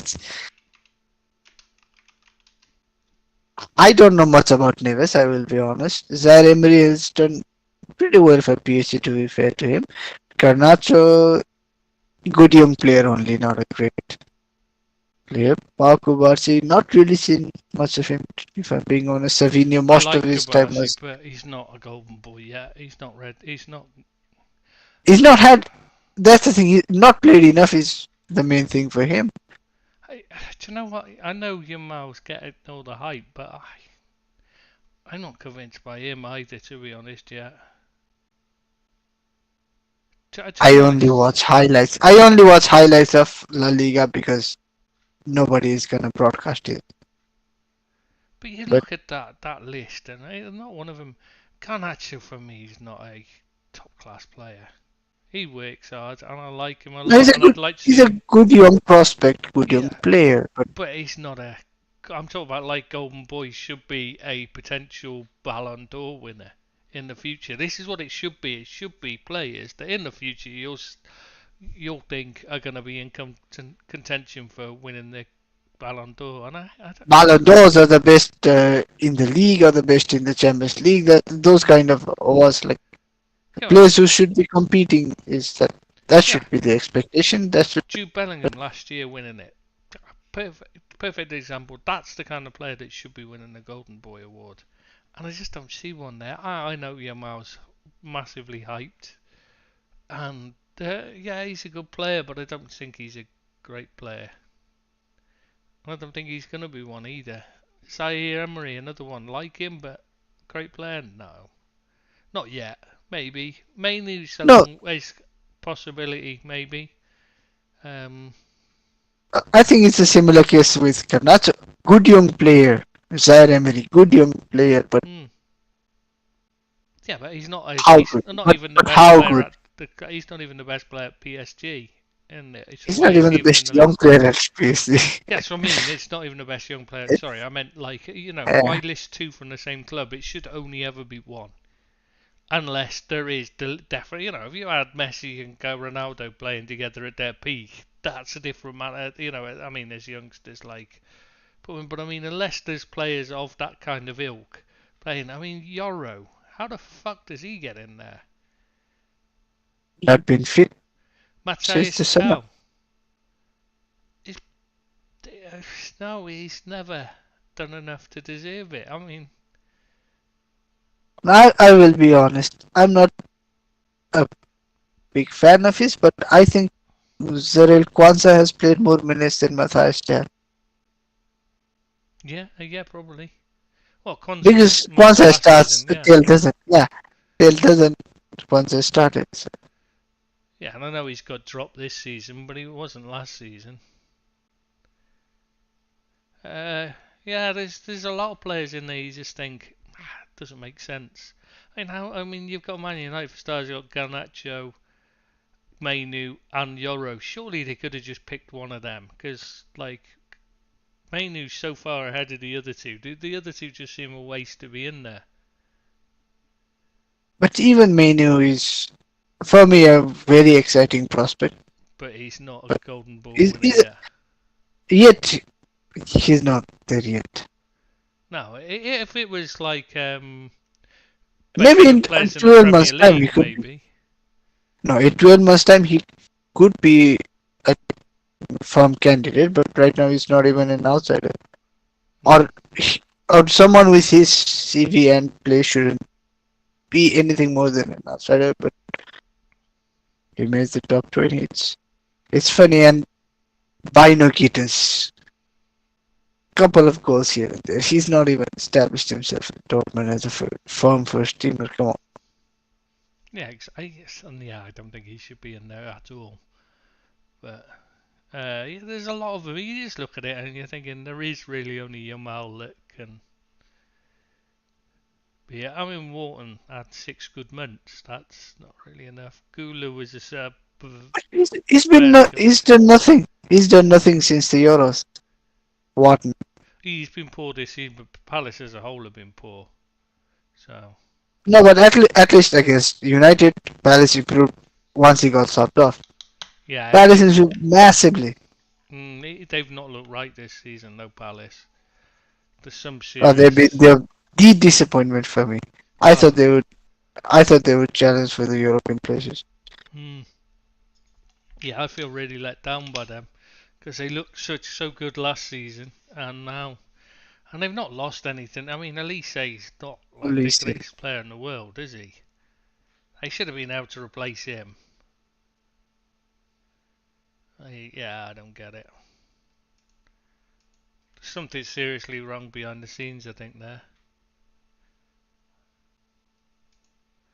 Chelsea should be strolling this match. I'm very surprised that it's only 1-0. how many former winners do you think you could name Of for the the Golden Golden Boy? Boy?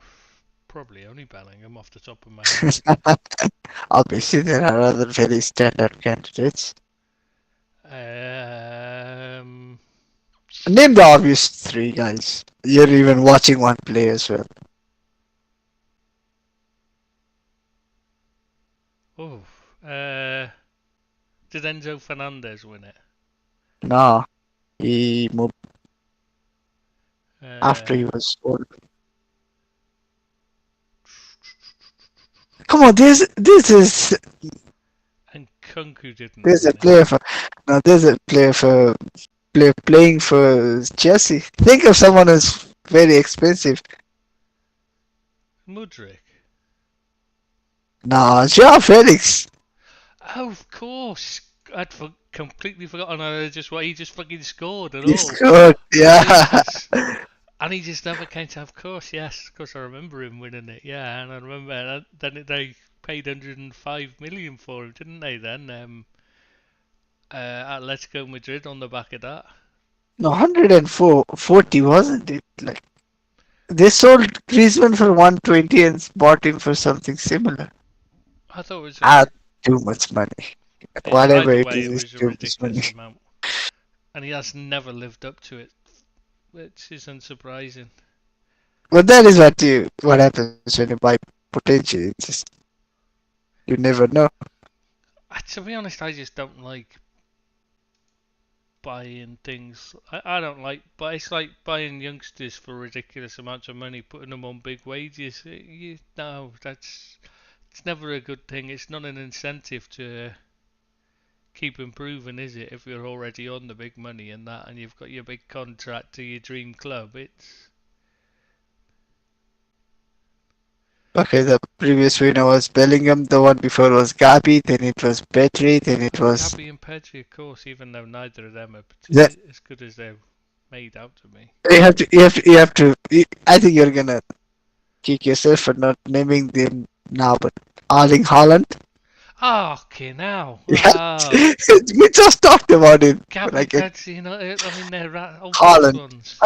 I know I can excuse you for forgetting Gabi and Pedri, but Haaland you should have named. And then it was Felix before, and then Matthias Delik in 2018. I wouldn't have guessed him at all. No, he won because he was the second best player. The first best player who qualified for the criteria was the winner prior in a certain Kylian Mbappe. Ah, No, it was well known that Kylian Mbappe is the best player that qualified for the category. It's a cop out, isn't it? The saying because you've already won, then we want a different winner. Come on. If you can have back-to-back Ballon d'Or winners, back-to-back Champions League winners, any who a blast from the past, Renato Sanchez. unless the rules state you don't. Oh yeah, forgot about him. Of course, yes, he won it, didn't he? Having a couple of good games in a tournament, didn't he? Or something. He's a terrible player. I've never understood. Oh, Anthony Martial. no way. Jesus, that Yes, just way. shows that it's not a good indicator of quality then. Yeah, you can go pretty hit and miss with this because there's Raheem Sterling. Mm. Fair enough. You would genuinely, if anyone is offered a career as good as his, you'd Well, rip the arm off. as a kid, he was a special prospect as well. And he's one of those players, like you said, who didn't improve after a certain point. Yeah. I don't think Raheem Sterling at 21 was any worse than Raheem Sterling at 24. No, you're right there. He didn't. He stopped. He lost his way after falling out at Liverpool with Brendan And then Paul Rodgers. Pogba. Pogba, of course, yes. Yeah, I know that's one I should have thought of. Just guessed it because he was ridiculously hyped. He was one of the only players to ever get a -10 potential rating on Football Manager 14. And I know that because I had just written a article, the Chapman Legends is Doneda Balanta, and he was one of the other two that got a -10 rating, potential rating. Yeah, none of them lived up to it. Do you know who the other one was in FM14? That means Isco? -10 means they can improve as much as their attributes can improve as much as 10, basically. Isco? Right. Is it Nope, Isco? nope. Because Isco was the winner before Pogba. Yeah, no, it wasn't this go. Could it be Mario Götze? But no, 2013 he already. Nope. In 2013, Paul Pogba. Someone around that age. Hmm. I can't think of any. Marquinhos. Ah, he never won the Golden Boy. No, but he was a -10 potential rating. Nor did Balanta, but he was a -10 potential rating as well. They rated it Oh, up. Eder Balanta blast. This is a proper blast from the past. Yeah, I remember him from all these video games and all that. yeah, Never. exactly. I don't think he even played for any of the top sides. No, he went to FC Basel. I Played for think them for so. a few years. Then club. I wrote the article just a few days ago. It's still waiting there. I haven't loaded it up yet, so I remember uh, these. Yeah, Club Brugge, and and then went on loan to Schalke last January, and they didn't want to sign him because they got relegated with him in the team. And then he's gone back to America to Cali in Colombia now, and he's 31, sad. and his career's basically winding down, isn't it? At 31. I mean, it's a shame. You'd think, player like that, you'd expect. He really did seem like he had the world at his feet at one point, didn't he? I was before Pogba. It was Isco. Before Isco, it was Mario Götze. Any guesses for 2010? Does a Mario ring a bell? Yeah, Balotelli, wasn't it? I just remembered Balotelli, wasn't it? I seen him. Just look at the variety because you have World Cup winners. Did you see him? He said he blamed Brendan Rodgers for his career being, falling down after, collapsing after that. But come on. I'm not Brendan Rodgers' biggest fan, and yes, he didn't know how to use you and all that. But it wasn't Brendan Rodgers' fault. You went shy. It was your own fault, lad. Look, come on, after Liverpool, you found your way into Nice and then did well, and then still nobody took you. So maybe look into yourself as well. You could have helped your career better as well. Yeah, exactly. It's his own fault that he's never made the most of his talents, and he was fucking talented. But I don't Okay, think. for the 2009 winner, I'm gonna give you many Ooh, clues. Let's see how many. He played for AC Milan. Clue number one. Brazilian. Uh, ooh. Also played in the Premier League. Scored one of the fastest goals in the Champions League history. AC Milan, you said, didn't you? Yeah. Played for AC Milan, Brazilian. Also played in the Premier League. Scored still one of the fastest goals in the Champions League history. No, I don't know. Keep going. Alexander Pato. Oh, fucking hell, yes. Of course he did. He was a terrible player, him. I'd completely forgotten he played in the Premier League. But So he had yeah, an you're right. amazing burst of pace before he started getting injuries. When he broke through, he had amazing burst of pace. He wasn't a good player. That's the thing that people forget is that like having an amazing burst of pace is not much use if you're not very good. No, it's like Traore. Amazing burst of pace, Ah, but what follows is just like a waste. no, you just reminded me of this. Ah, he should have scored against City. Yeah, yeah, I seen the clip. It's like, oh god. If he had even my brains in his skull, he would have scored. And I genuinely have, on No brains. many occasions, on millions of occasions, I've said, I am the worst footballer I've ever seen. And even I would have managed to do better than him once I got into that position. Come on. He's one of those. He's just so annoying to watch. You But know, how easily did he get past Walker? Come on. So when is the conversation? I mean, for starters, I mean, even the chant they have for him, you'll never get past. Oh, they're just showing Pascal Gross then. Player to watch. Yeah, sorry. What was I going to say? You never get past. Even his song, the chant they have for him isn't even his song anyway. It was Des Walker. It's for. Nottingham Forest fans used to sing it about Des Walker. I I think wonder when if he was that good, counts as getting dribbled past or not. oh, he gets dribbled. I mean, this is the thing. He's never No, been a great defender, and yet somehow he's always got away with it. and also this got dribbled past or didn't get dribbled past. Sometimes I see players getting Yeah. past the defender. It doesn't count as getting dribbled past.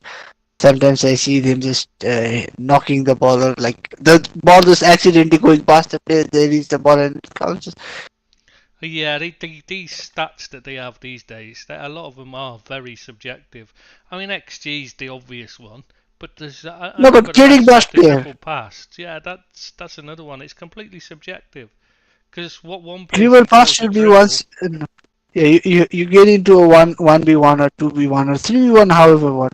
But it can't just be someone knocks the ball past you, And then you runs. pass the player on to the another defender, and it counts as getting past, Yeah, dribble past.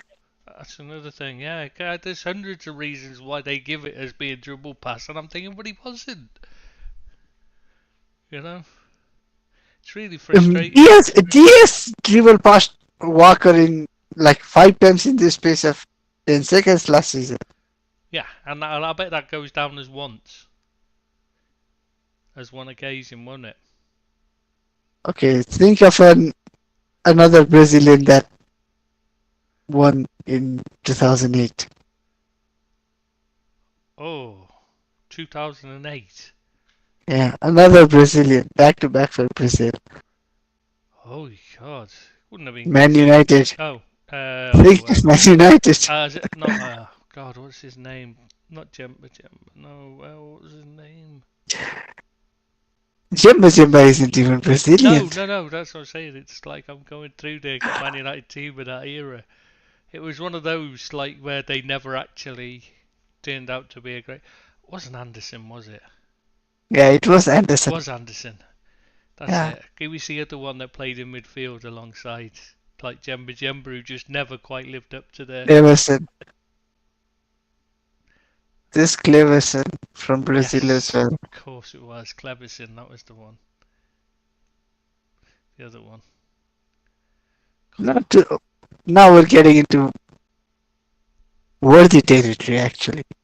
Now Really? this is what you call brilliant winners. 2007, Maradona's son-in-law. Oh, Aguero, of course he did, yes. Uh, he's a worthy winner, come on. Oh, you can't argue with that. He's the kind of player it should be picking out. And he was class even back then.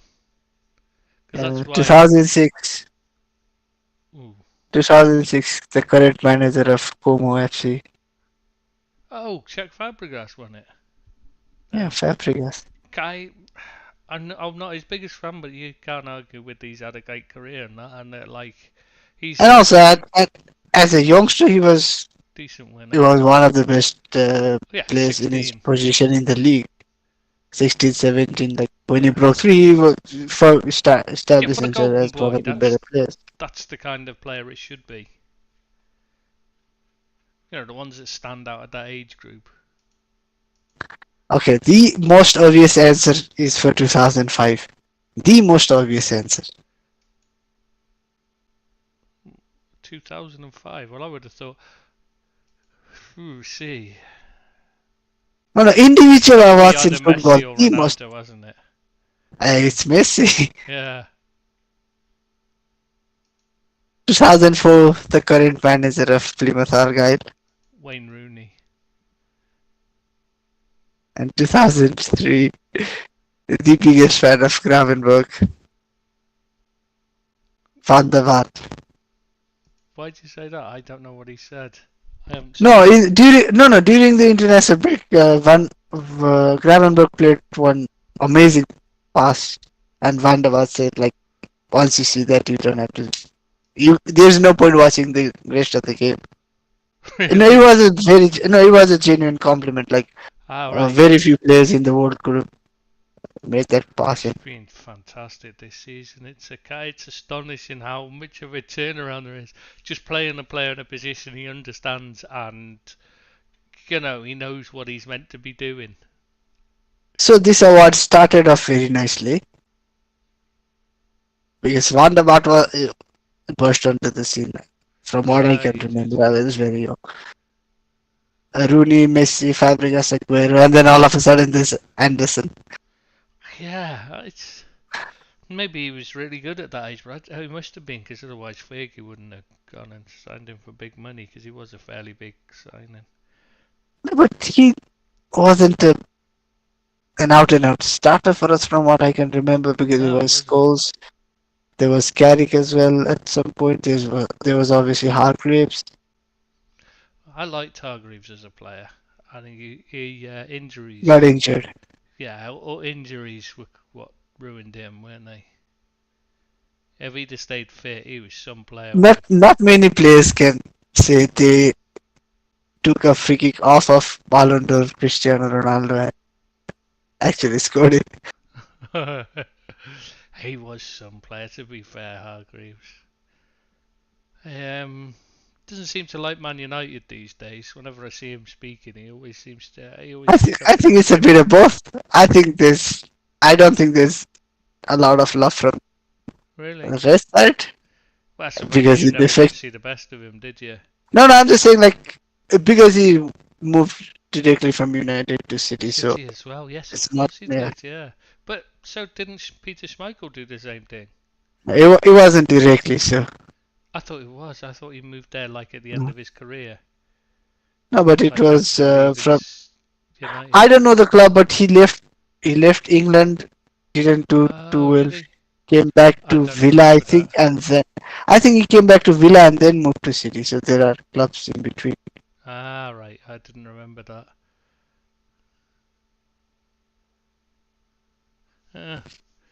Yeah, that's a long time ago, though, isn't it? He was some keeper, him, and like he'd done so much for you. I think he could get away with it. To be fair, very few dislike him. That's why, and very few even mention his time at Man City. I might be one of those. Yeah. And when he's doing punditry about City, and he's always praising them and saying good things about them, people seem to forget that he was an Man City player, and It's, he always gets labelled as an ex-Man United player when he's saying something complimentary about City, as if it's a shock that he'd say it, and it's like, no, he's going to be biased towards them, isn't he? A little bit, he's got to have, because he used to play for them. Got to have a slight bias towards them if they didn't, obviously the odd now and again there's players who hate the former club because it didn't work out well for them, but it worked out really well for him. His son ended up having, going through the youth system there. yeah, I was just gonna point that out. He retired at Man City, and then his son came up through the ranks at Man City. Yeah, so he's got to have a soft spot for them, even as a Man United fan, because he will be a Man United fan, I'm sure. No, Scored. it should be what is pretty similar with Carragher and Liverpool. Even though you didn't grow up as a supporter, but you spent so much and had so much success, especially as Michael, that you just grow to love the club, don't you? Or Fowler, or Owen. I was being Always a blue sarcastic with the nose, last one. huh? I was being sarcastic with the last one with Owen. It's a joke. But yeah, Fowler grew up a blue nose, and Carragher, and McManaman was another one. But obviously now, Are there any actual Liverpool supporters that come up through the ranks and yeah, do really well for you, except for Gerrard? Trent Alexander-Arnold, Gerrard, Ah, Sammy Lee. don't name Jones. Come on. You cannot name Curtis Jones. He's nowhere near the category we're mentioning. Come on. Oh, you just asked if there were any Liverpool fans that came through No, the I thing no. first, and I said him when you said that. Then you said about and done really, did that. So that was when I changed and started mentioning the others. So No, I know yeah, Gerrard and Trent, but and Sammy Lee. There's like loads of Callahan in the I past. know. So I was just I should think every club's got. I mean, you got to look at like Man United. Most of theirs weren't, Manchester boys. Bobby Charlton wasn't from Manchester. The Busby Babes. They weren't Manchester boys. George Best. Duncan Edwards, you stole him. You even paid his mother off to get him. She had a brand new washing machine. Did you know at a time when, in the 50s, people didn't have washing machines at home? They were. and also like even with the current Manchester City, like not current, the players that have come through Man City and burst into the professional football scene, a lot of them have. Even the Manchester lads are a lot of them are Man United supporters, no? Yeah, well, Most notably Cole Palmer, but even the ones that haven't reached the top, you have to make a career decision as well. yeah, it comes down to playing for the best academy. Like Owen, he would wear an Everton shirt while at Liverpool academy training. He wouldn't call himself an Everton fan now, I tell you. But yeah, he was a definite Everton fan all the way through. But it came down to Everton didn't have the facilities or the chances of making it as a player if he'd gone there. Didn't have the right setup, even though his dad was ex-Everton as well, Terry. But yeah, Oh, that I never knew. didn't you? Oh, no. Oh yeah, This is not a big career, it's new information. but his But dad still, Terry was. It might have only been. It might have even been only like a, in the academy and then got booted out. I can't remember. But he's. I'll have to look it up now. I might just according to. I'm just going on.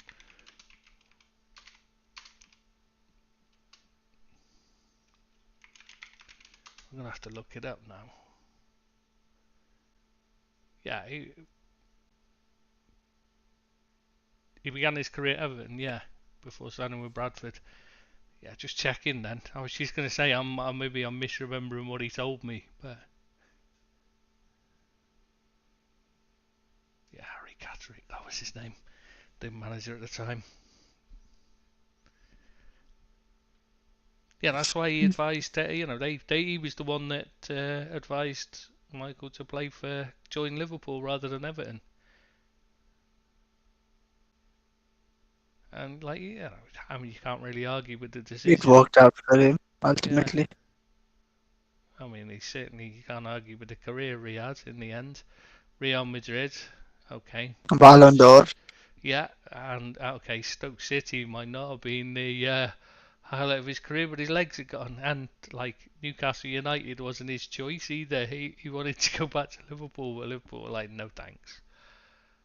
No matter what he says, that was it. It was like just not interested, and I'm back. And he went to Newcastle on proviso that they allowed him to fly into training every day in his helicopter. Did you know that? This one I knew. I am Yeah. also aware of his very famous mm, helicopter advert Yeah, for for Dubai. yeah. Nah, the greatest piece of television in history. Yeah, that is, isn't it? So exciting. I mean, it glues you to the screen, doesn't it? I mean, you only have to listen to him doing punditry and commentating to know what a great voice he's got for that kind of work. Uh, he's one of the reason I started watching less and less of football. Genuinely. I've said it before as well. My head genuinely physically starts hurting when I start listening to him. I tend to switch. I just switch the sound off if he's on, I switch the TV off. and I know he's like sure he's like oh he's mates now with my uncle because they were neighbours for years, but like I can't stand him. Just don't like him at all. Yeah, he's just thoroughly dislike. He's just not a likable person, is he, to have as a pundit and a commentator? You know, you don't want to listen to what he's got to say anyway, do you? Well, I don't. Maybe there are a lot of people who would that, and that's why he's in a job, but not for me. I can't genuinely imagine that anybody.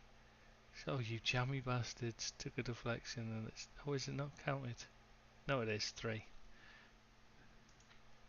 But I mean, there's a massive gulf in quality here between Chelsea and Panathinaikos. There should be. Come on.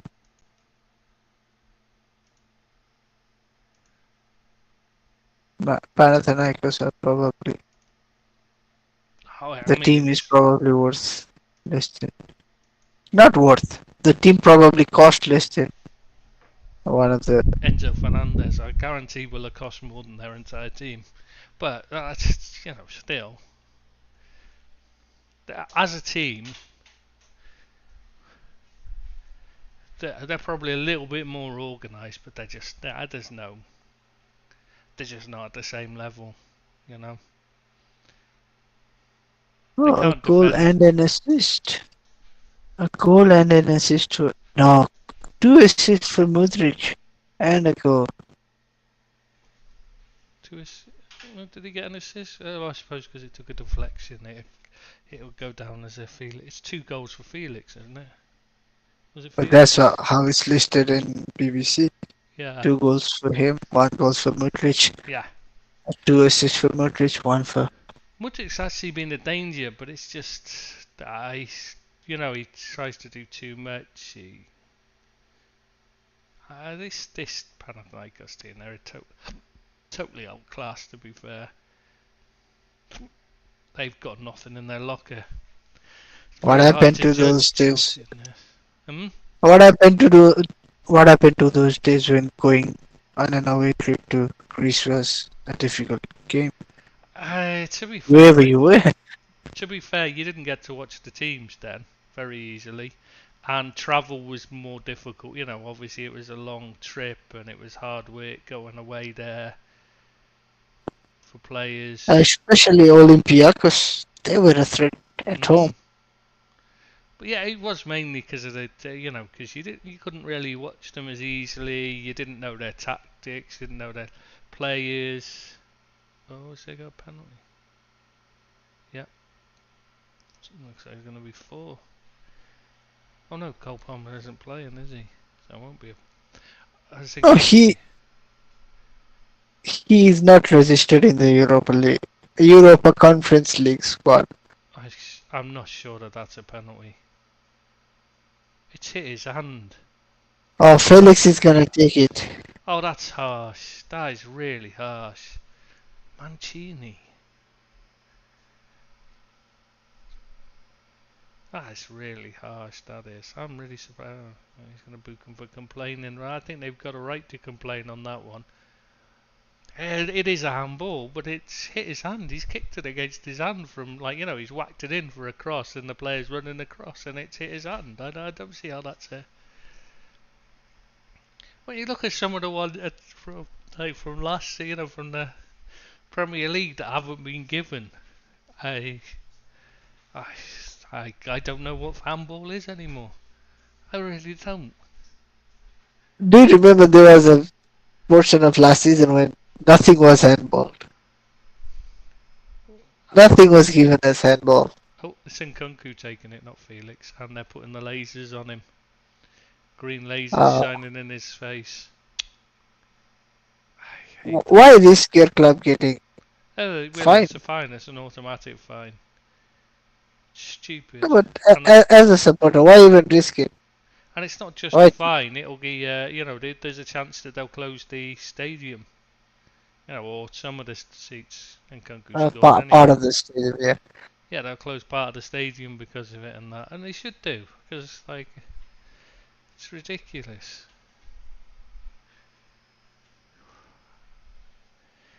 Yeah, Is God there almighty. is there any evidence of it working anyways? I don't know. I can't say I've heard of any of it working. Should be easy to find them anyway, the culprit, surely. Because they've got the seat numbers and that. This balloon celebration thing has got to be the shittest, goal celebration of all time, hasn't it? I wonder what is or yeah, what's in the balloon? Is it helium? No, Is it he keeps it nitrous in his. oxide? Doesn't he keep it in his sock? And he blows it up quick. But it's just such a terrible celebration.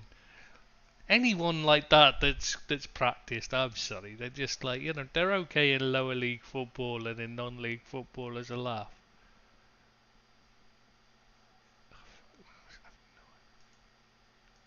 What's the last iconic football celebration? I guess it's the Cristiano Ronaldo one. Yeah, Sue, I think is it, isn't it, really? That's there. But I mean, No, because the other ones that I can think of off the top of my head is Rashford pointing to his head. It's okay, but it kind of sort of works better if it's a head up. Genuinely. it Then depends. Bruno with his cover your ears knee slide. And Trent putting the finger to the lips at United.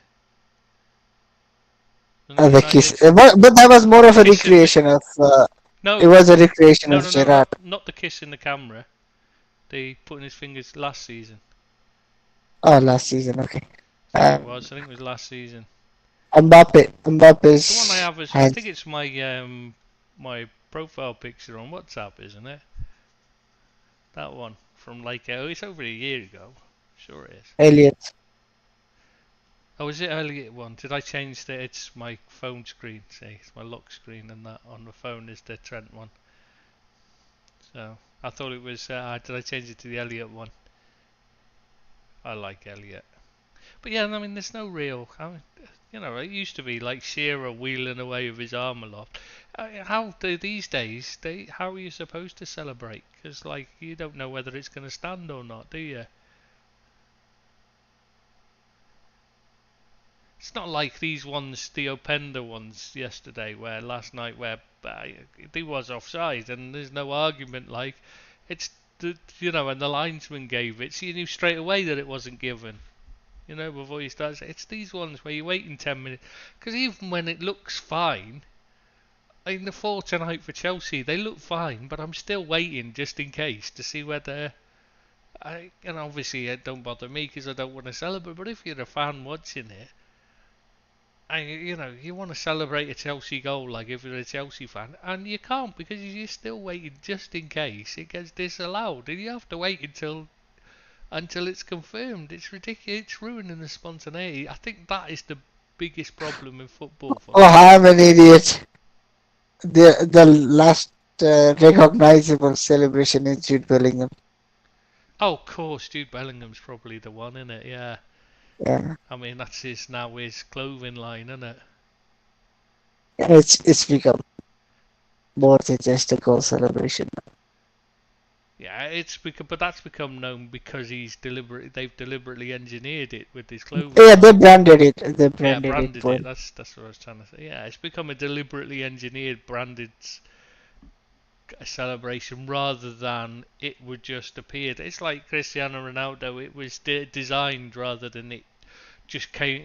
Because he didn't know what to do, like Shearer or something. They're not. It's not the same, is it? They're not spontaneous anymore. But I suppose they can't really be spontaneous because they don't know whether it's going to be disallowed. Like Trent when he kissed the camera. And then it's disallowed 5 seconds later. You're thinking, you're through in that moment, aren't you? No, It doesn't matter if it's. if no if we had gone on to win that match, which was very unlikely anyways, but if we had gone on to win that match, then it would have made a lot more memes than it did. Hmm. Yeah. And in this day and age, I'm pretty sure the players do kind of sort of care about those things. Oh, of course they do, because nobody wants to be laughed at on social media or abused. That's why I think it's done Brennan Johnson the world of good just getting off it. But you can understand why they don't want to, because how do they interact with their kids their own age, like when they're youngsters playing?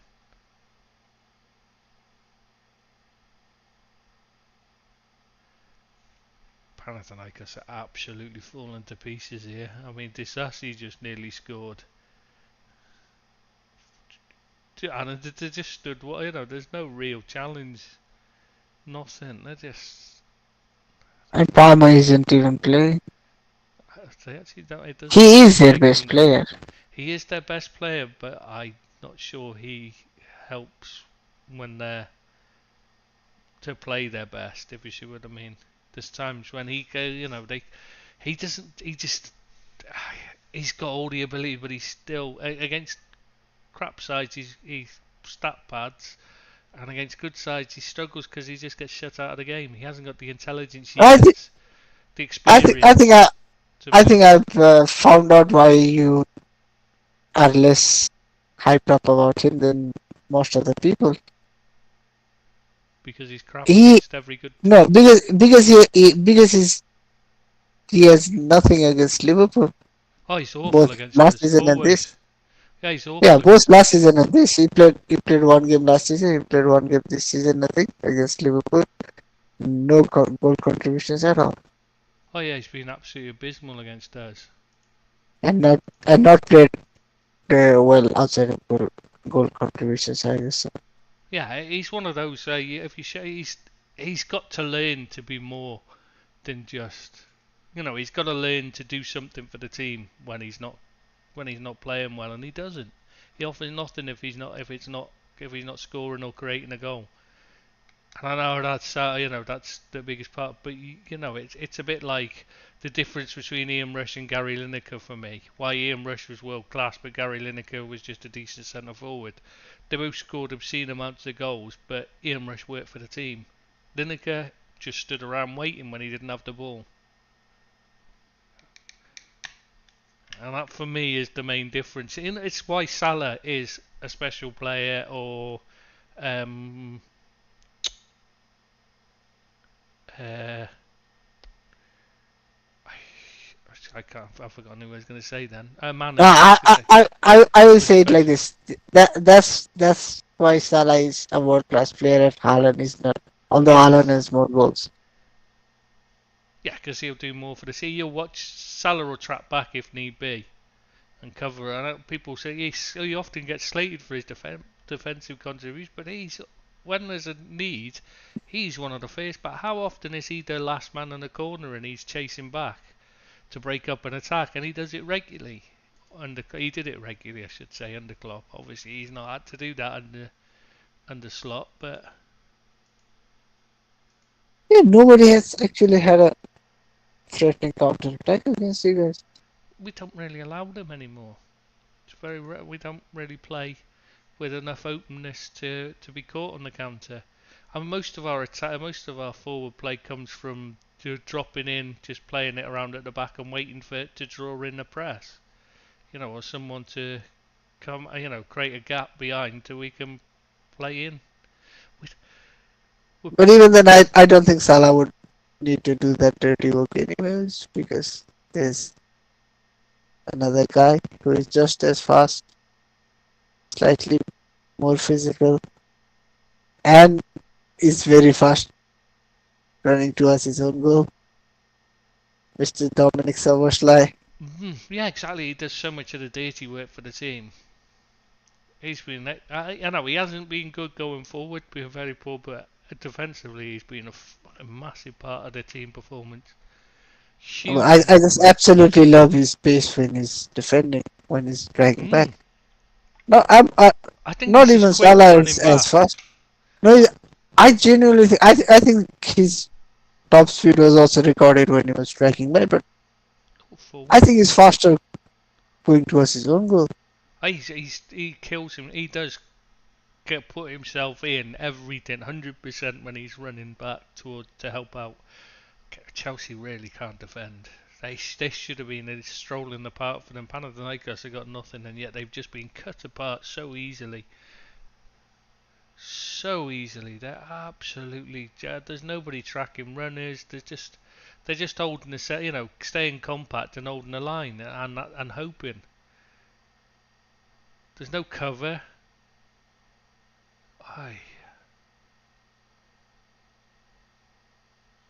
He must be so gutted that Chelsea are good going forward, because Panathinaikos attacking them could score. Have got every hope of scoring goals against these. The organisation of Chelsea is very poor at the back. They're very messy and sloppy. Which I'm surprised at. You'd expect better. You'd expect that's the one thing that you should expect better of from a Premier League side. Oh, Casadei's coming on. Now, he's one that's very underused. I think he's a very good player, or potentially a good player. Good, they're replacing Enzo with him. I would have him in the team rather than Enzo, personally.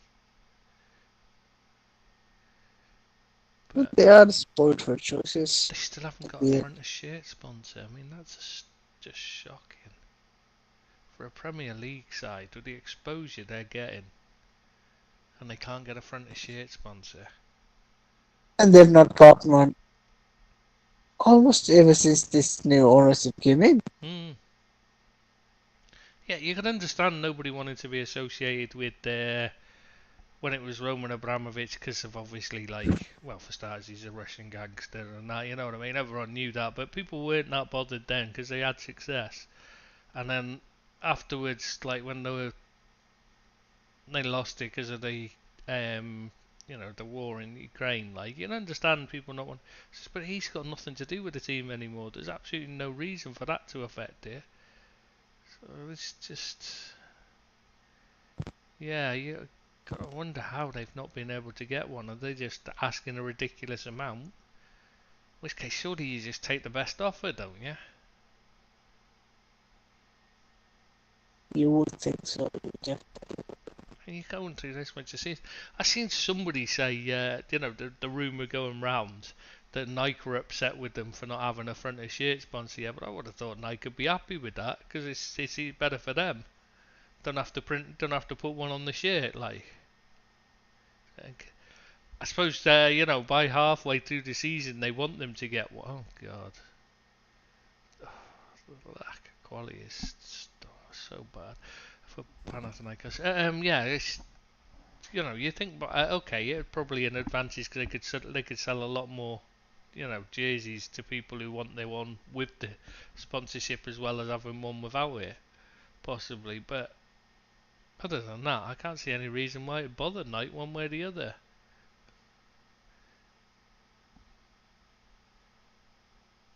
I don't see that it's, and even then, I'm not even sure they'd sell many, so they wouldn't care.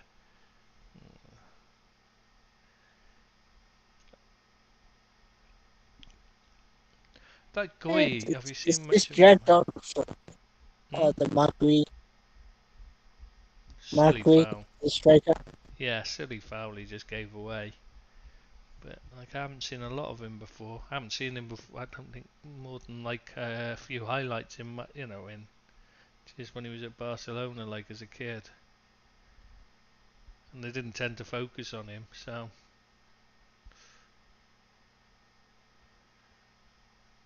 I think it might have been Europa Conference or League Cup or something, but he had one of the misses of the season.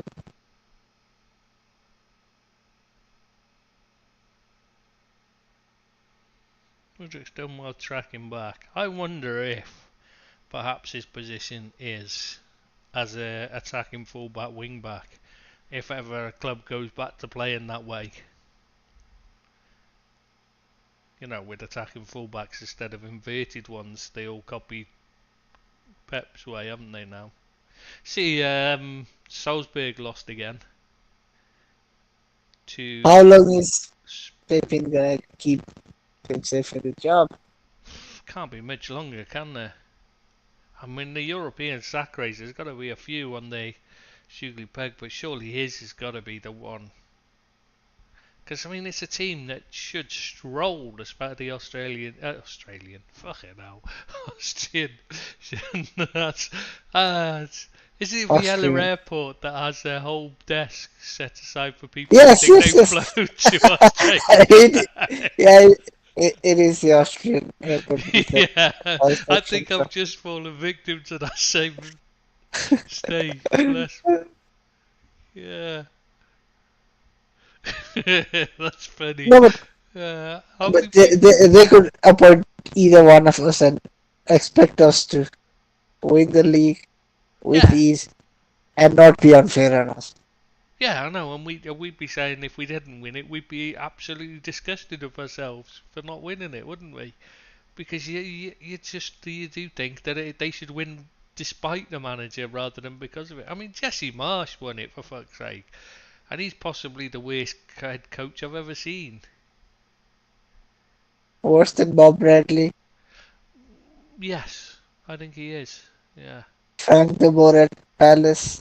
Oh, now there's a good one. There's a good shout, but I don't think he had long enough to show, to be compared to Jesse March's ineptitude. The guy who basically relegated Southampton. Oh, and you're I not talking always about Russell Martin now, are you? You're talking about, no. oh, I I always think of oh the name God, Rob Edwards, but it's the wrong name. I know. Nathan He Jones. was Leighton. Yes, Nathan Joe. God, yeah, he Nathan was bad. Jones. I think it's God, he Nathan was Jones. bad. Yeah, shit. Yeah, that's a tough one. It's close. Yeah, I think you gotta go. Yeah, you might be right there. You might have that one. Nathan Jones might just outdo him on that respect. In that respect, yeah.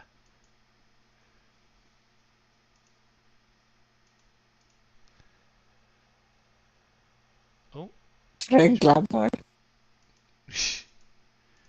that's a good shout. Yeah. Um. Shit. Okay. No, I'd still go. I think he's slightly worse, Jesse Marsh, than Frank Lampard. That's how bad he was. It's just. I mean, it's everything about him. It's just. It's very. It reminds me of Pep Linders, to be honest. It's got that where he It, talks a lot of shit rather than, telling like. And Brendan Rodgers, where they've got the speak down, the patter, but no actual they don't actually say anything. You know what I mean? They speak a lot, but don't. But what they say is actually it's just bullshit. You know? No, to be honest, if Frank Lampard wasn't an ex-pro, high-profile ex-pro, I don't think we would have had as much shit to throw at him. Yeah, he's just not very good, but he's not absolutely abysmal. It's just not very good. You know? Whereas Nathan Jones was absolutely abysmal, as is Jesse Mars, Jesse Frank De Marsh. Boer, Can't Bob think of his name now. Bradley. Yeah, to be fair, Bob Bradley previously had done well, hadn't he? Like in previous roles, just when he came Yeah, to but England, he struggled. English football is different from American Yeah, soccer. yeah, it's totally different worlds, and he just got found. The level's totally different. You know, he's up against top class coaches, and he just got found out as not being a top class coach. And also, you're already up against the reputation, the stigma, the And you're using the word soccer all the time. It doesn't go down well, does it? It immediately puts people's back up in England for some unknown reason. Nobody, they don't like it when people use the word. I don't like it either. I don't I care prefer. one way or the other. No, I care. I care. I think it's also because when people in America say football, it's not even football. It's carry the ball in your hand and run ball. Ah, no, it's throw ball, isn't it? Or or run with it. But how it's just not. There's no kicking involved virtually. It's bizarre. No, the aim of the game isn't kicking, so But you then can't. rugby's called football. Rugby football is its proper name. Which is why it's association football or became soccer because it was rugger and soccer. See, it's the posh people used to use it. That's what it is. The terminology. It's just posh people. That's why it spread around Europe Soccer and that. ball. That's why it spread around Europe and in America and that because it was posh people that were spreading it. Whereas when it was when it like the normal, I think the average footy fan in England, like they tend to come from the lower classes rather than initially, anyway. Not these days, but like in the past. So there was a stigma talking like a toff, You don't want to be associated with them. We've got 4 concurrent viewers, and I completely forgot we even had the fucking podcast going. I'm sorry.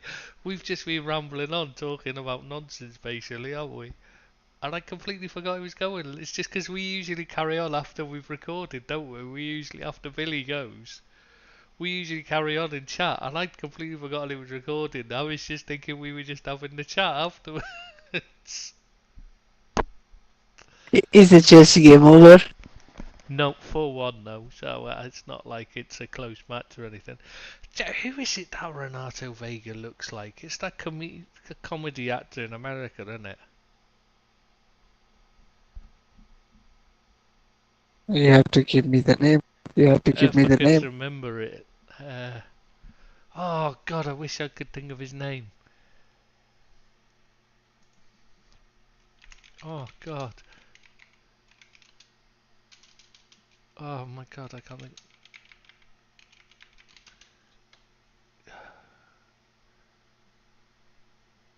Oh, I can't think. Because they called him. The reason why I thought he was cheap is because he was constantly referred to as a bargain buy when he joined. But I suppose compared to the rest, who the fucking hell is this? No, I can't think. And I don't know how to look it up. How do you know? How do you search for a lookalike for someone? How on earth do you do that? I think you have to first Google how to Google lookalikes, and then I don't know. Who does Renato Vega look like? Let's try that one. I'm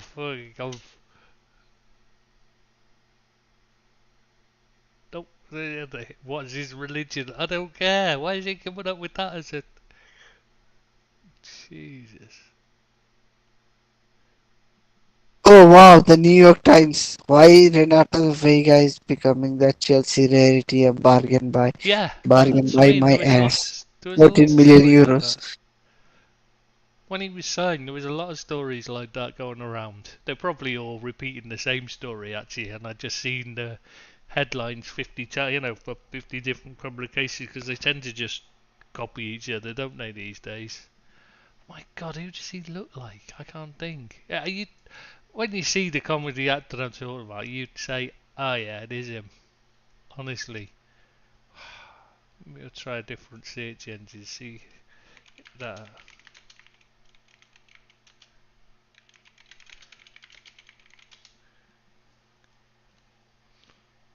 No, I've no idea. How do you look it? I mean, how do you look it up? I I googled look-alike for him, but nothing pops up. Yeah, because actually, see, when you look at it straight, I've never seen it, and then just when they just showed it, I thought, oh my God, it's that. Ah, he's in but Abbott Oh my Elementary. god. That's it, Abbott Elementary.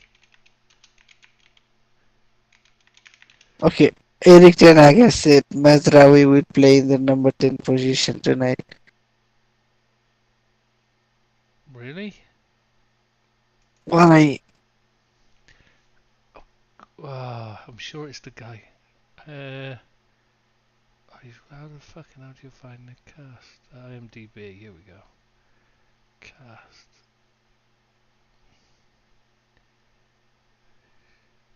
No. Oh shit. It's Zach Fox. His name is. Well, the picture isn't a very good one because he's got his head shaved now. For fuck's sake, he had his hair exactly the same one of the in a scene of him. So I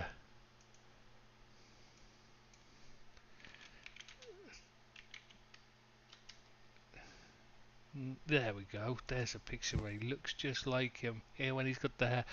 Look up Zach Fox. Why?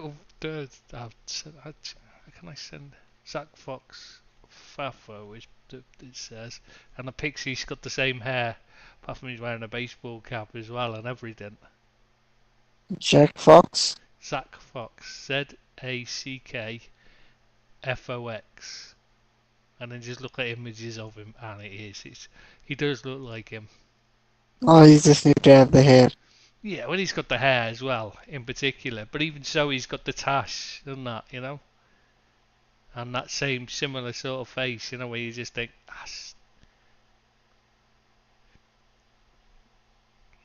God, took me ages. Wow, Abbott Elementary, he looks so similar. Exactly, that's what I mean. That was where I'd seen him at Elementary, and he looks just like you. Like, oh my God. God, and it's not like because I'm terrible for thinking people. I just don't notice. It could be the same person in two things I watch one after the other, and I don't notice. Or the other thing I'll be doing is I'll be sat there watching it going, where have I seen that person before? And they were literally in the programme I'd watched just before. It's like I didn't even know Cillian Murphy, that Tommy Shelby was in 28 hours later or 28 days later, whatever. Whichever one it was, the first one.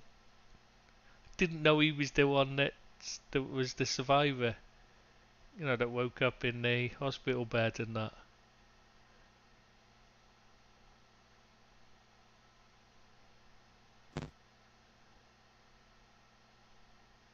He looks so much alike.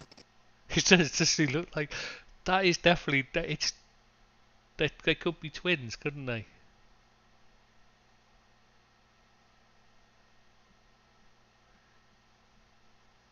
What? Hang on. What? African Player of the Year list of finalists has been released today. Alright, who's in it? Mo Salah. No, no. Listen to who is not. Mo Salah, What? Mohamed Kudus, Wow. Brahim Diaz, Victor Whoa. Boniface, and Whoa. Nicolas Jackson have been left out of the official list.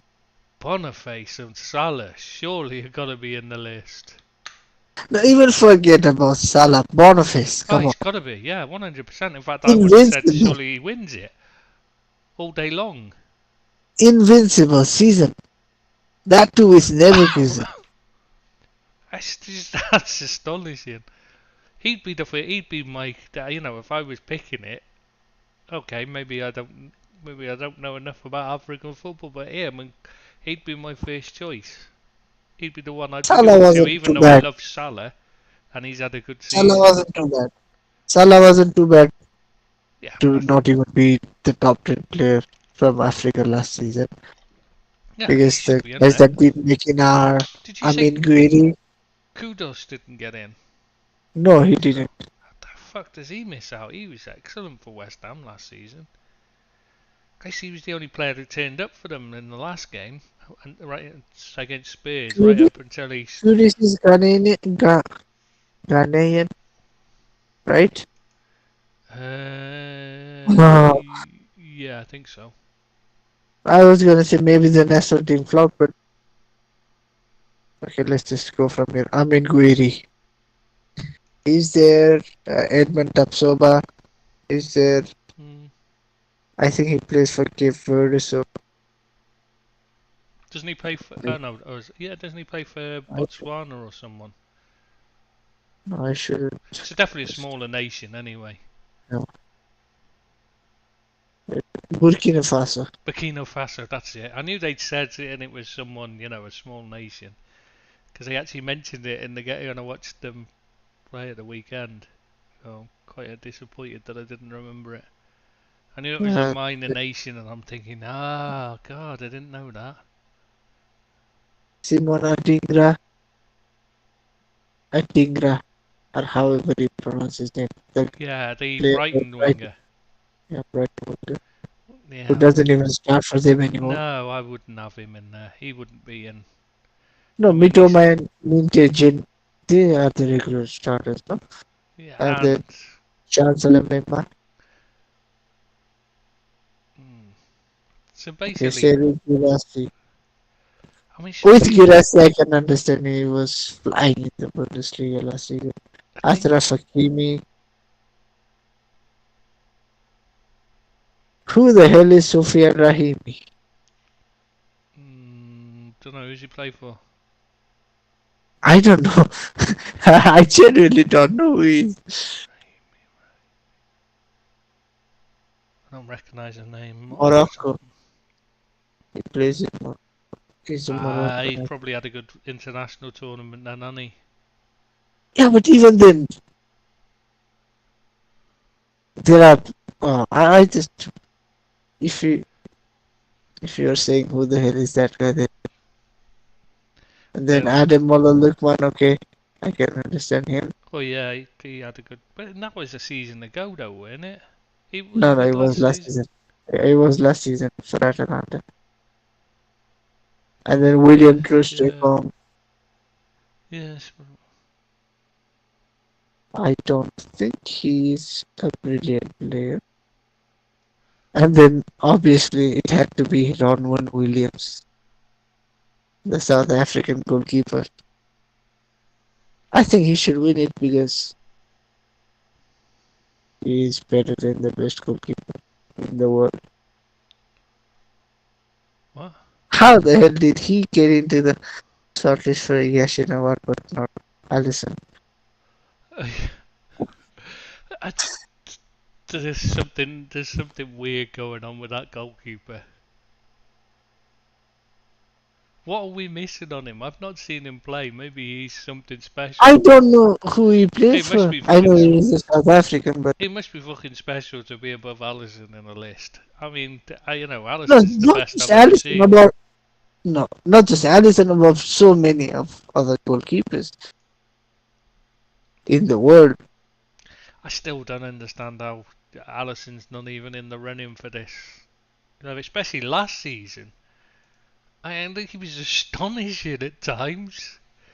He single-handedly kept Liverpool in the title race for 3/4 of a season. I mean, the defence was absolutely shambolic, and yet he was keeping us in the games time after time. Kenny Tet? That can't be Tet. I thought he was playing last night. Oh, I'm confused. I could have sworn he was playing in the game last night, Tete. Must be a different.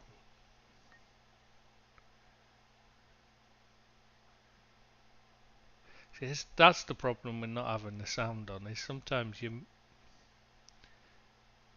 miss things that aren't clear, you know.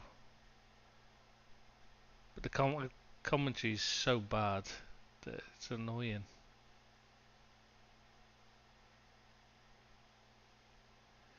Jesus, this match is... Oh, it's finished anyway. It's a 4-1 Chelsea.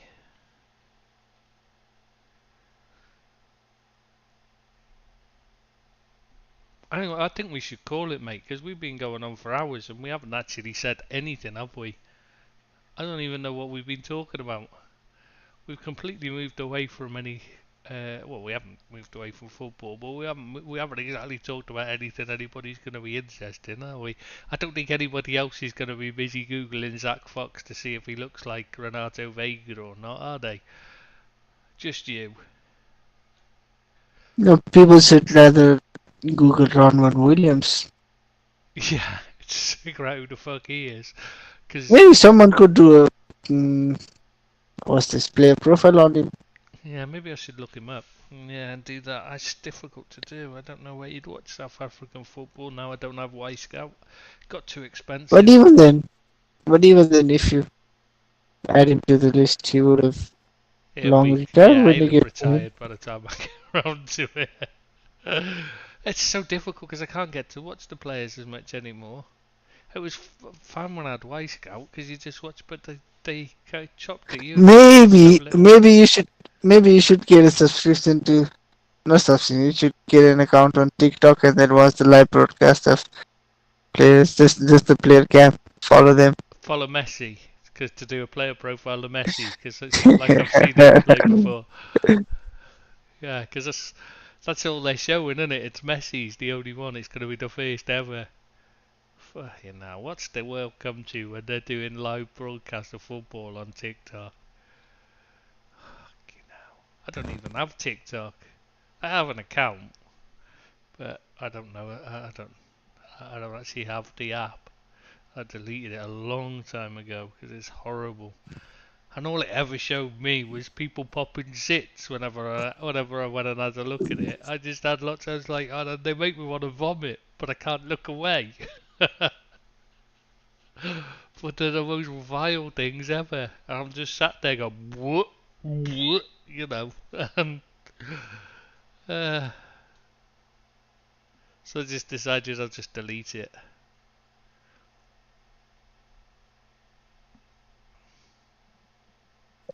How have Man City broken Man United's record for longest unbeaten run in the Champions League when they lost to Real Madrid last season?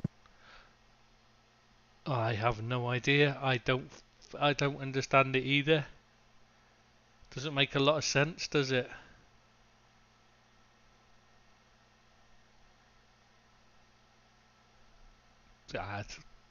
These records, a lot of these records, they just like make them up, don't they? They just it'll be with the with the name with the word city in the name of the team or something like that, or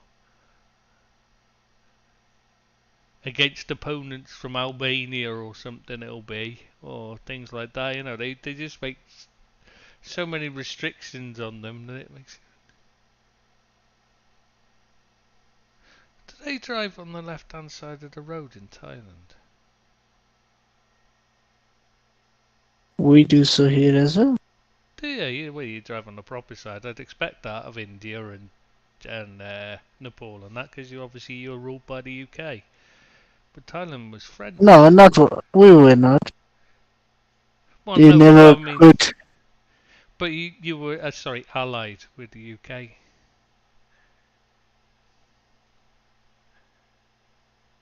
I expected like the old Japan. If you're being ruled or allied with Japan, I'd expect it as well. But Thais, they were. I'm sure it was France, wasn't it, that ruled them at one time, like they did Vietnam.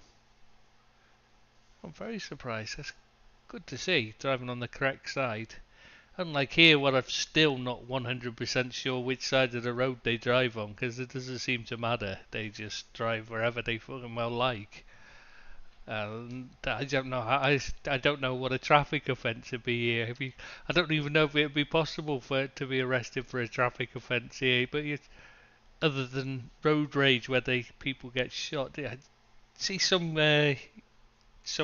YouTuber obviously a slightly bit more famous than we are, got dragged out by four-armed men pretending to be police, and after he got shot in the struggle apparently, because a foreigner like got taken, vanished somewhere here in the Philippines. Seems to be a common thing. Oh, is it Indonesia? It might be Indonesia, actually, not Thailand. That's why. I didn't see, because I just saw I just glanced and saw the writing. And I thought it was Thai, but it might be, thinking about it, it might be Indonesian, that's why. I don't actually know. I wouldn't know how to tell the difference.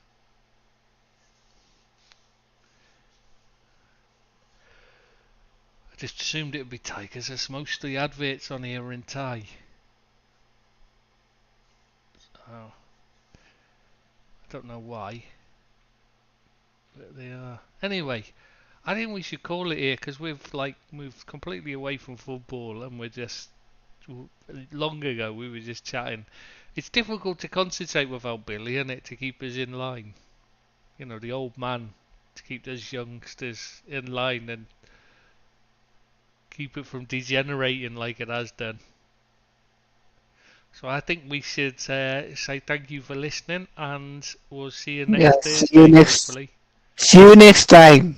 Yeah, see you next time, because I can't be 100% sure. I'm astonished that the internet hasn't crashed for long enough to do this, to be honest. It hasn't been working all day again, because of the storm. So, anyway, thanks for listening, and sorry we've just rambled on having a chat and have completely forgotten about doing the podcast. And it's just been two people chatting bollocks for 3 hours. Apologies for that. I hope you've enjoyed it anyway. And take care of yourself, and see you next time. Bye bye. Yes, see you next time. Bye bye.